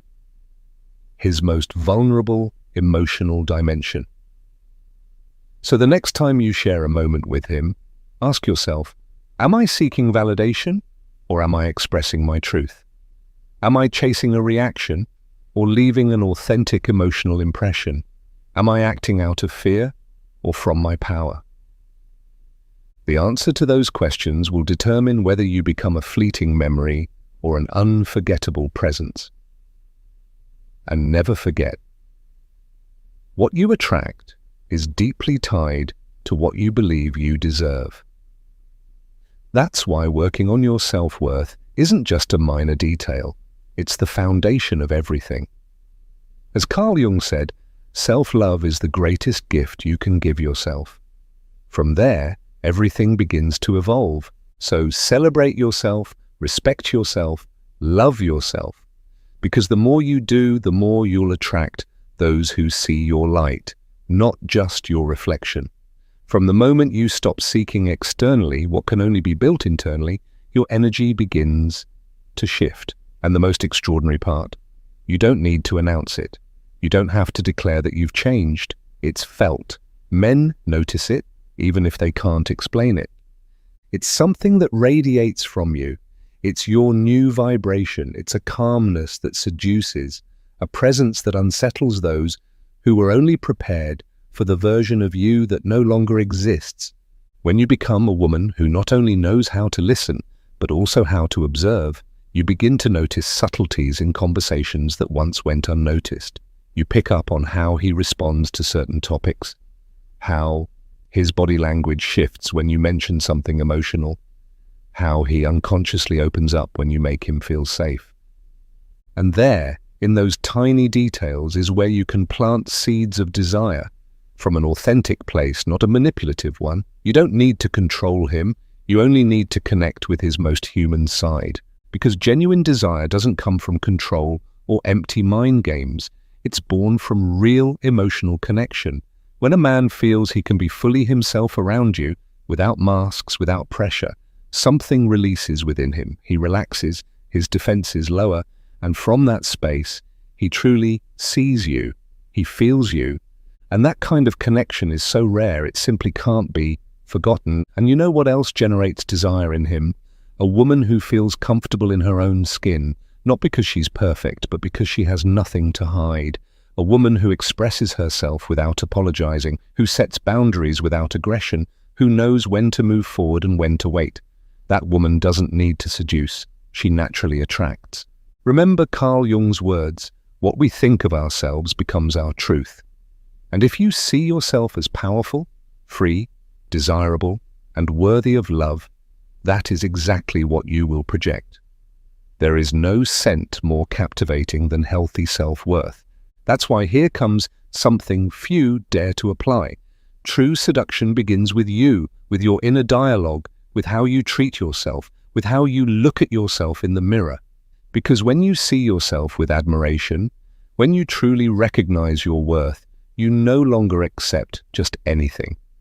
You don't settle for lukewarm attention or emotionally unavailable men. From that new energy, you choose differently. And that truly transforms your relationships. When you're with him, instead of seeking his approval, observe him with curiosity. Listen with all your senses. Perceive him. Don't rush to fill silences. Don't respond impulsively. Breathe. Speak only when you truly feel moved to say something, not when you feel the need to please. And if at some point he pulls away, don't see it as a defeat, see it as a sign. Because the woman who has learned to reach a man's mind doesn't beg to stay in his life. She knows she doesn't have to convince anyone to be valued. The man who is ready for something meaningful with you will sense it from the very beginning. So free yourself from everything. Free yourself from the anxiety of needing to be enough. Free yourself from the obsession with triggering reactions. Free yourself from the urgency to control everything. Your worth does not lie in how he responds to you. It lies in how you choose to stay connected to yourself without losing yourself for anyone. And if there's one thing I hope you take from all of this, it's that you have more power than you realize. Not the power to control a man, but the power to guide a connection from a place of emotional authenticity, from your center. And that, beautiful soul, is something no one can replicate. So continue nurturing that version of yourself who speaks clearly, who isn't afraid of her intensity, who leaves a mark without effort, and above all, who understands that seduction is not an external act, it's a way of being. Because once you become the woman who knows how to touch a man's mind, you no longer need to raise your voice to be heard or run to be followed. Your presence is enough, your authenticity is enough, and that precisely is the kind of energy that turns superficial connections into unforgettable experiences. And if you've made it this far, all I can say is thank you. Thank you for giving yourself this moment, for allowing yourself to listen, reflect, and open your mind and heart to a new way of connecting. If something I shared today resonated with you, if it made you feel seen, understood, or simply left you thinking, then it was already worth it. Always remember, your value is not measured by how much others desire you, but by how deeply you respect yourself. And when you begin to relate from your inner power, from your authenticity, from that self-love that Carl Jung so often spoke of, not only do you transform, but the way the world responds to you transforms too. Thank you for staying until the end of this presentation. If you found this content valuable, I invite you to leave a positive comment or appreciation. It helps me immensely to continue creating with passion. And if you haven't yet subscribed to the channel, now is the perfect time. Subscribe and turn on notifications so you don't miss what's coming next, because what's coming will go even deeper. Sending you a warm embrace full of light, and I'll see you very soon. Do you know the difference between a woman who waits after a fight and one who finds peace regardless of whether he comes back or not? It's not what she does with her hands or her words, it's what she does with her heart while he's gone. Let me tell you something I've observed in over 2 decades of listening to broken and mended love stories. Something that changed the way I understand why some bonds survive storms while others fade after the first strong wind. For years, women have asked me the same question: how can I get him back after an argument? But the real question, the one that hurts and heals, is another. How can I stay with myself when everything is falling apart? Because a man's loyalty, the one so many seek as if it were the holy grail of love, is not won by begging or pleading or shrinking yourself so he can feel bigger. It's won by being someone who can withstand the storm without breaking, without losing herself, without disappearing in the attempt to hold everything together. A few days ago, a woman told me, "Doctor, when we argue, I feel like everything is falling apart, like I've built a house of cards, and each harsh word is an earthquake." And I asked her, "What if I told you that the house collapsing isn't yours, but the one you built for him?" The silence that followed was long. It was the silence of someone seeing herself in a mirror she never expected. It was the moment when something deep within her began to awaken. You see, during an argument, something happens in the male body that few women truly understand. His nervous system activates as if facing a real threat. His heart starts pounding like a war drum. His mind clouds in a thick fog, and an ancient voice in his primal brain whispers, "Protect yourself. Get away. Survive this threat." It's not that he doesn't love you, it's that for a moment his body confuses love with war, intimacy with danger, your pain with a direct attack on his essence. But here's what I've learned after all these years of listening to broken hearts and helping piece them back together. It's not the fight that destroys a relationship. It's what happens afterward. It's the silence that punishes like an invisible blade, the coldness that distances like an icy wall, the pride that builds granite barriers where bridges of understanding once stood. When a woman reacts to his distance with more distance, when she responds to his silence with silence soaked in resentment, when she interprets his need for space as personal abandonment and reacts by emotionally abandoning him first, something more fragile than love breaks. Trust. Trust shatters. That invisible foundation upon which all true human bonds are built begins to fracture. And trust, my dear, is not believing that he'll never hurt you, because pain is an inevitable part of any real intimacy. Trust is knowing that when pain comes, like rain, both of you will find the way back to each other. like two travelers lost in a storm who still know the way home. I've seen beautiful, intelligent, successful women, admired by the world, turn into smaller versions of themselves after an argument.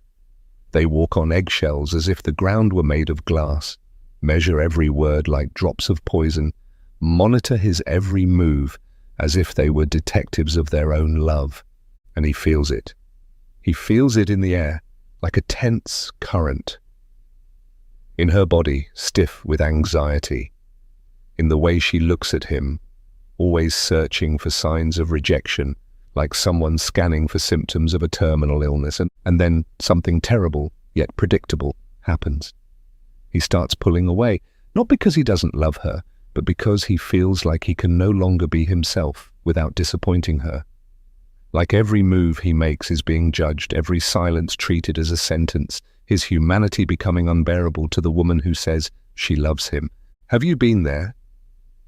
In that place where you love so much that you lose the boundaries between where you end and where he begins, where his mood sets the temperature of your entire day. His silence becomes your deepest anxiety and his approval your only source of inner peace. That's a dangerous place, an emotional territory where the air becomes unbreathable, because from that place, every argument feels like an existential threat. It's not just a difference of opinion about who will do the dishes or where you'll spend the holidays. It's the risk of losing everything you believe you are, your entire identity built around being loved by that specific person. But let me tell you about another woman, a different story that might illuminate something on your own path. A woman who came to my office after years of relationships that always ended the same painful way, with her chasing like a lost soul, begging like a frightened child, trying to fix what was broken with her own bloodied hands. And she told me, with a broken but determined voice, "Doctor, I'm tired of loving as if my life depends on it. I'm exhausted from turning love into a matter of survival." I asked her, as gently as any exposed wound deserves, "What if I told you real love begins when your life no longer depends on it? What if true love is born precisely when you can live without it, but choose not to?" We worked together for months, exploring the labyrinths of her heart, dismantling the beliefs that had led her to lose herself time and time again in the love of others. Something changed in her, gradually and profoundly. She didn't become colder or harder or less loving.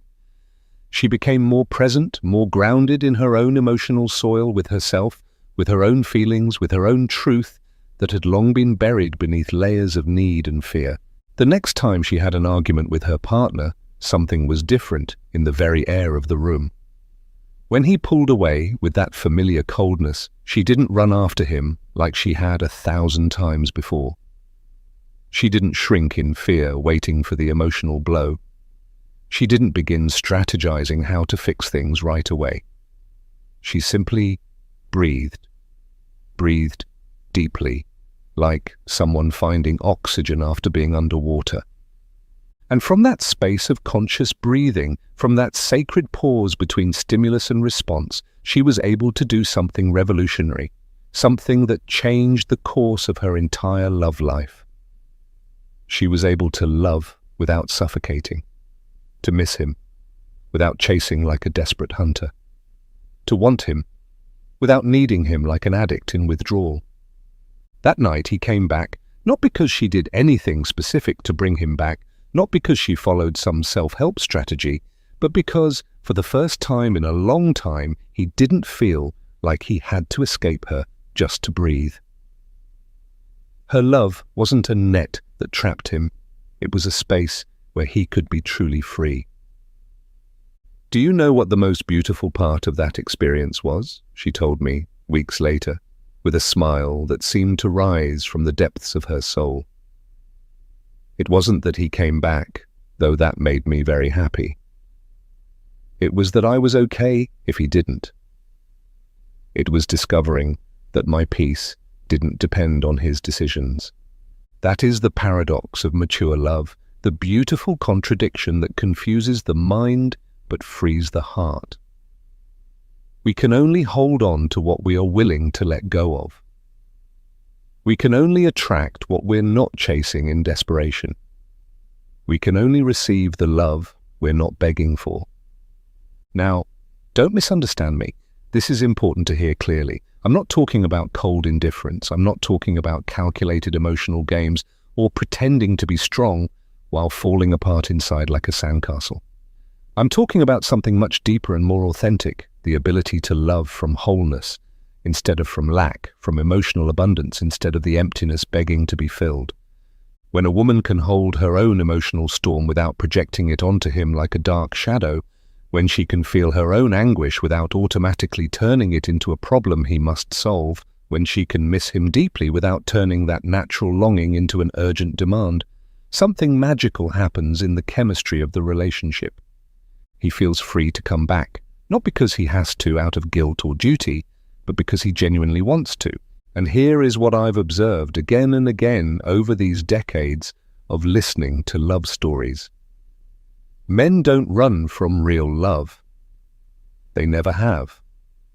They run from need disguised as love, like a wolf in sheep's clothing.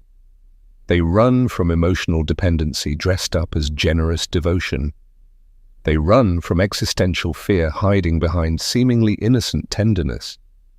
But towards a woman who can love without clinging like a suffocating vine, who can give without losing herself in the act of giving, who can be vulnerable without being fragile like a leaf in the wind, towards that woman a man doesn't flee like a frightened animal. He walks towards her with respect, with admiration, with the deep recognition of having found something extraordinary. Do you remember the last time you argued with someone truly important to you? Do you remember what happened in your body when the words turned sharp and the air filled with tension? Maybe you felt that familiar sensation you know so well, the panic that everything was ending forever, the urgent impulse to fix things immediately before it was too late, the desperate need to know he still loved you despite the painful words. It's normal to feel that, isn't it? Completely human and understandable. But what you do with that primal sensation, how you respond to that emotional tsunami, that's what makes the fundamental difference between love that liberates and expands and love that suffocates and contracts, love that nourishes and love that drains. There's something I've learned to recognize, something I call emotional softening. And it's not blind submission. It's not doing everything he wants to maintain a superficial peace. It's something much wiser and more powerful. It's the ability to soften your energy without softening your truth. To keep yourself intact while creating a safe space for reconnection. It's being able to say, with your presence, not with pleading words, I'm here. I'm not your enemy, even if the pain right now makes us feel like opponents. This space between us is safe to return to when you're ready. When a woman can do this with authenticity, when she can be soft without being weak like a feather in the wind, when she can yield without surrendering completely, when she can welcome without abandoning herself in the process, something reconfigures in his nervous system almost instantly. His primal brain stops perceiving imminent danger. His heart allows itself to open again like a flower receiving sunlight after a storm. But here's the key that many women overlook. This only works if it comes from an authentic place within you, from your deepest truth.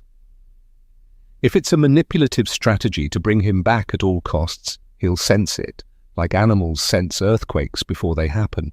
Men have a special, almost supernatural intuition for detecting whether softness is genuine, like spring water, or calculated like a chemical formula.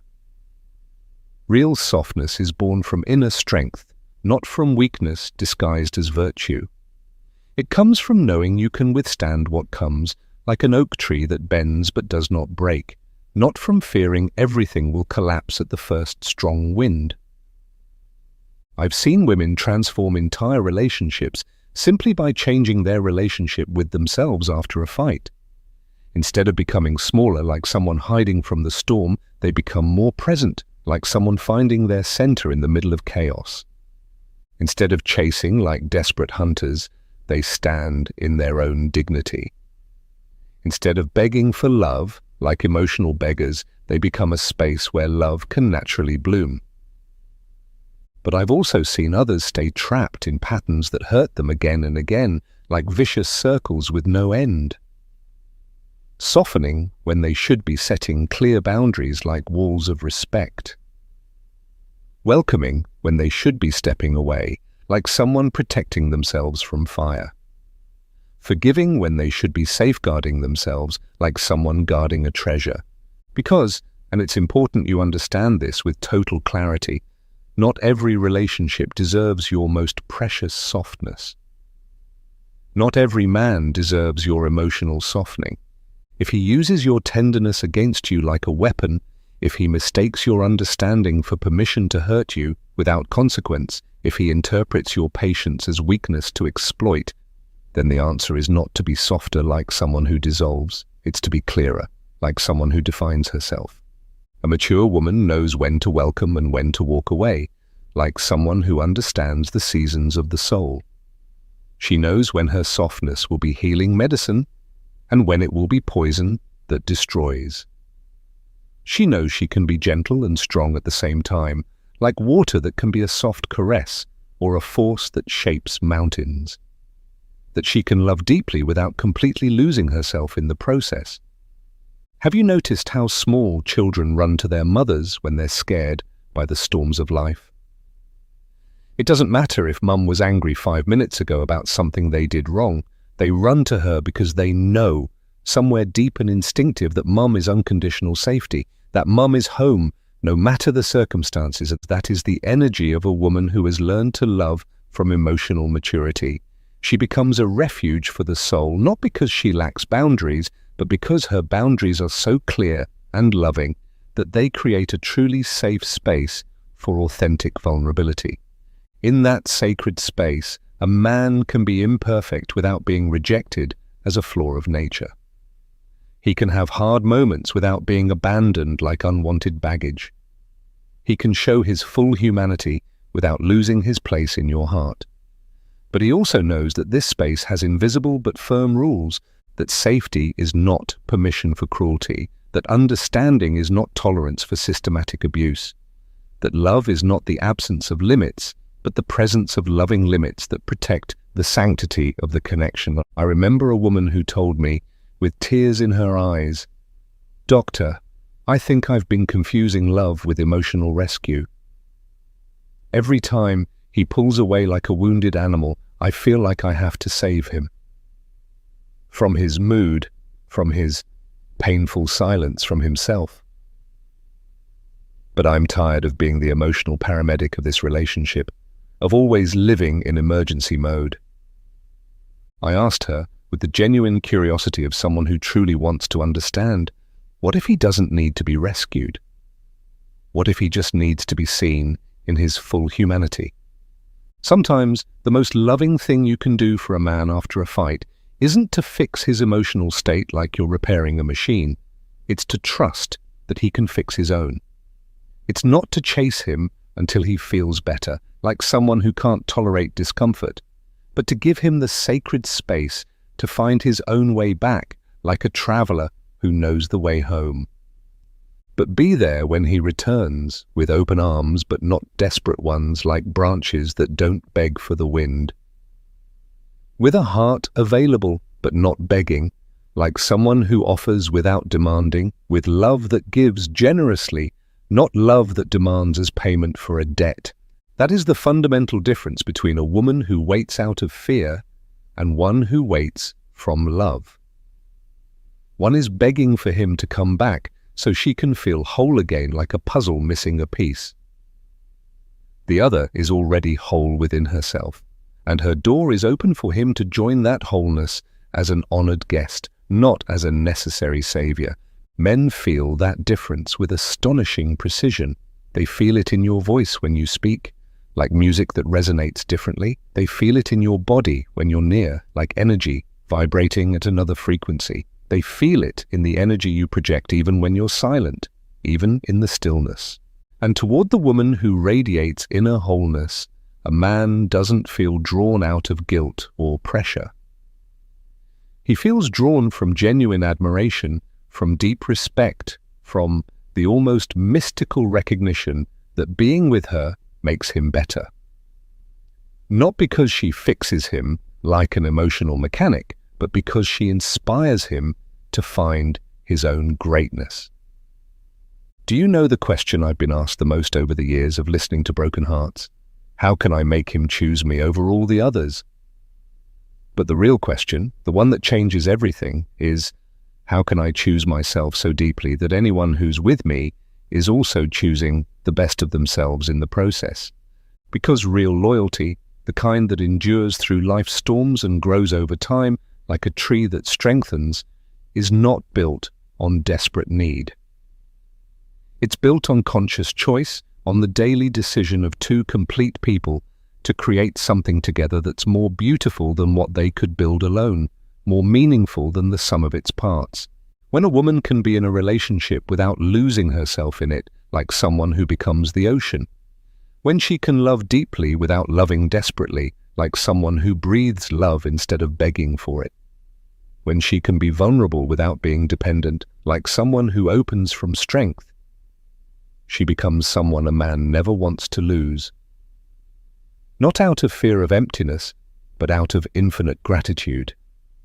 And that gratitude, my dear, is the sacred ground where true loyalty blooms, where real commitment grows, where loves that transcend time are built.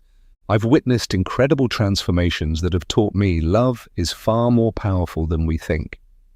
Women who came to my office feeling invisible, like ghosts in their own lives, unvalued like buried treasure, constantly anxious about the next conflict, as if living in a minefield, and who learned to inhabit their own emotional power in a way that changed not only their relationships, but their entire lives, like an awakening that lights up every corner of existence. They didn't become harder, like stones that feel nothing. They became more real, like fertile soil where everything can grow. They didn't become less loving, like hearts that shut down. They became wiser in the way they love, like someone who has learned the soul's secret language, and they discovered something beautiful that forever changed their relationship with love.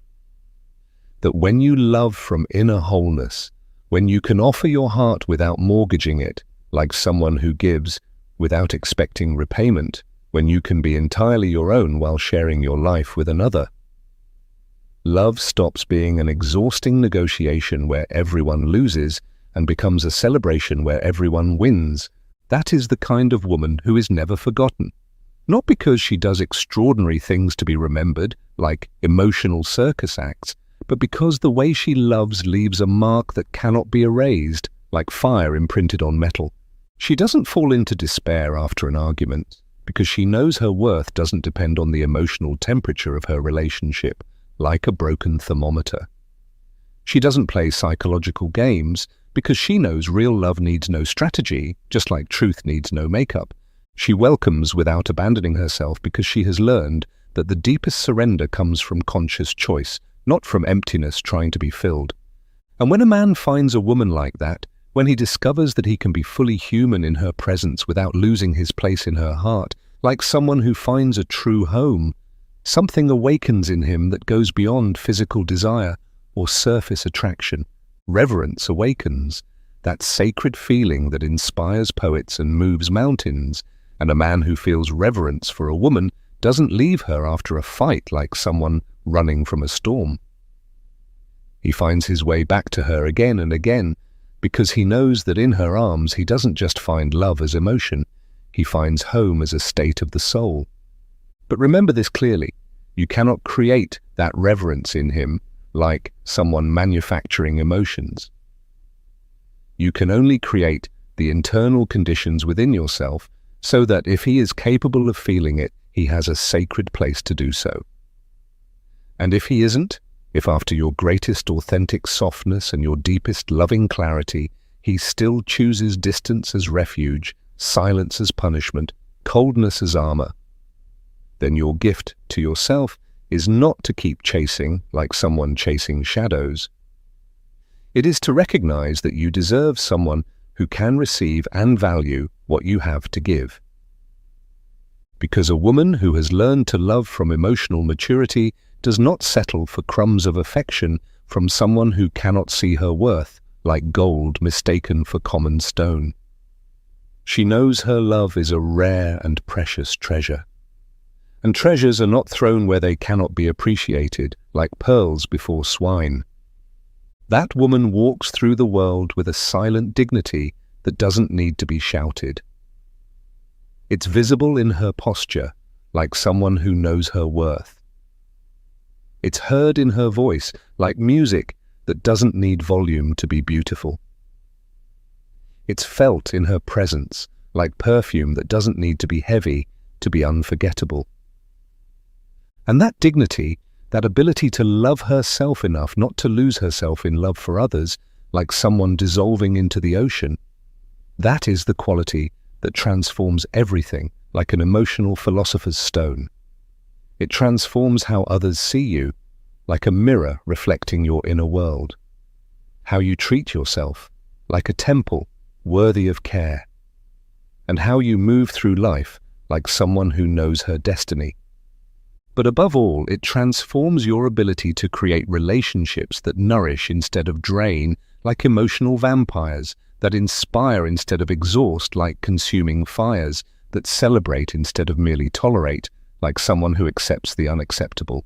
And when you find someone who can dance with you at that level, someone who can receive your love without trying to possess it like an object, who can give you his without losing himself in the process, like someone who gives without disappearing, you'll discover that loyalty is not something you have to chase like an elusive butterfly. It's something that arises naturally when two whole people choose to walk together for a time, creating something beautiful without destroying who they already are on their own. That is the invitation I offer you today. Not as a command, but as a possibility. Not to become someone who can make a man stay by using psychological tricks, but someone so at ease with herself that she only keeps those who add beauty to her life, not drama like an emotional soap opera. That is the kind of woman who is never forgotten. Not because she is perfect like a marble statue, but because she is real, like soil where gardens can grow. Not because she has no conflicts like artificial life, but because she knows how to navigate them with grace, like a captain who knows the winds. And that woman, dear, that wise and powerful woman, already lives within you, like a seed waiting for its moment. She's just waiting for you to let her out, to let her bloom, to let her show the world the beauty that has always been there, waiting to be seen. This transformation doesn't happen overnight, like someone changing clothes. It's a gradual process, like learning a new language of the heart. An awakening that happens layer by layer, like peeling an emotional onion until reaching the luminous center of who you truly are. Some mornings you'll wake up feeling that inner strength, like a river flowing with certainty to the sea. Other days you'll feel it as a barely audible whisper amid the noise of your oldest fears. And both days are perfect. Both are part of the journey toward a more mature and conscious way of loving. What matters is not the speed of the process, but the direction it's moving, not the perfection of each step, but the clear intention not to go back to those patterns that hurt you, to those ways of loving that made you smaller instead of greater. Because when a woman begins this journey toward her own emotional wholeness, something shifts. Not just in her, but in everything around her, like a stone thrown into a lake, sending ripples outward without end. Men who once ignored her begin to notice. Her presence becomes valuable to those who once took her for granted. And those who used to toy with her feelings begin to respect her. Not because she's done something different externally, but because something fundamental has reconfigured within her. Something sensed without words, felt without explanation. Recognized like we recognize truth when we see it. That is the magic of becoming who you really are. You don't have to chase love. Love finds you. You don't have to beg for respect. Respect arises naturally. You don't have to plead for loyalty. Loyalty is offered as a spontaneous gift. And if this message has awakened something in you, If you feel these words have touched a truth that already lived silently in your heart, then you've already begun. You're already on the path. You already are that woman who cannot be forgotten because she has finally learned not to forget herself.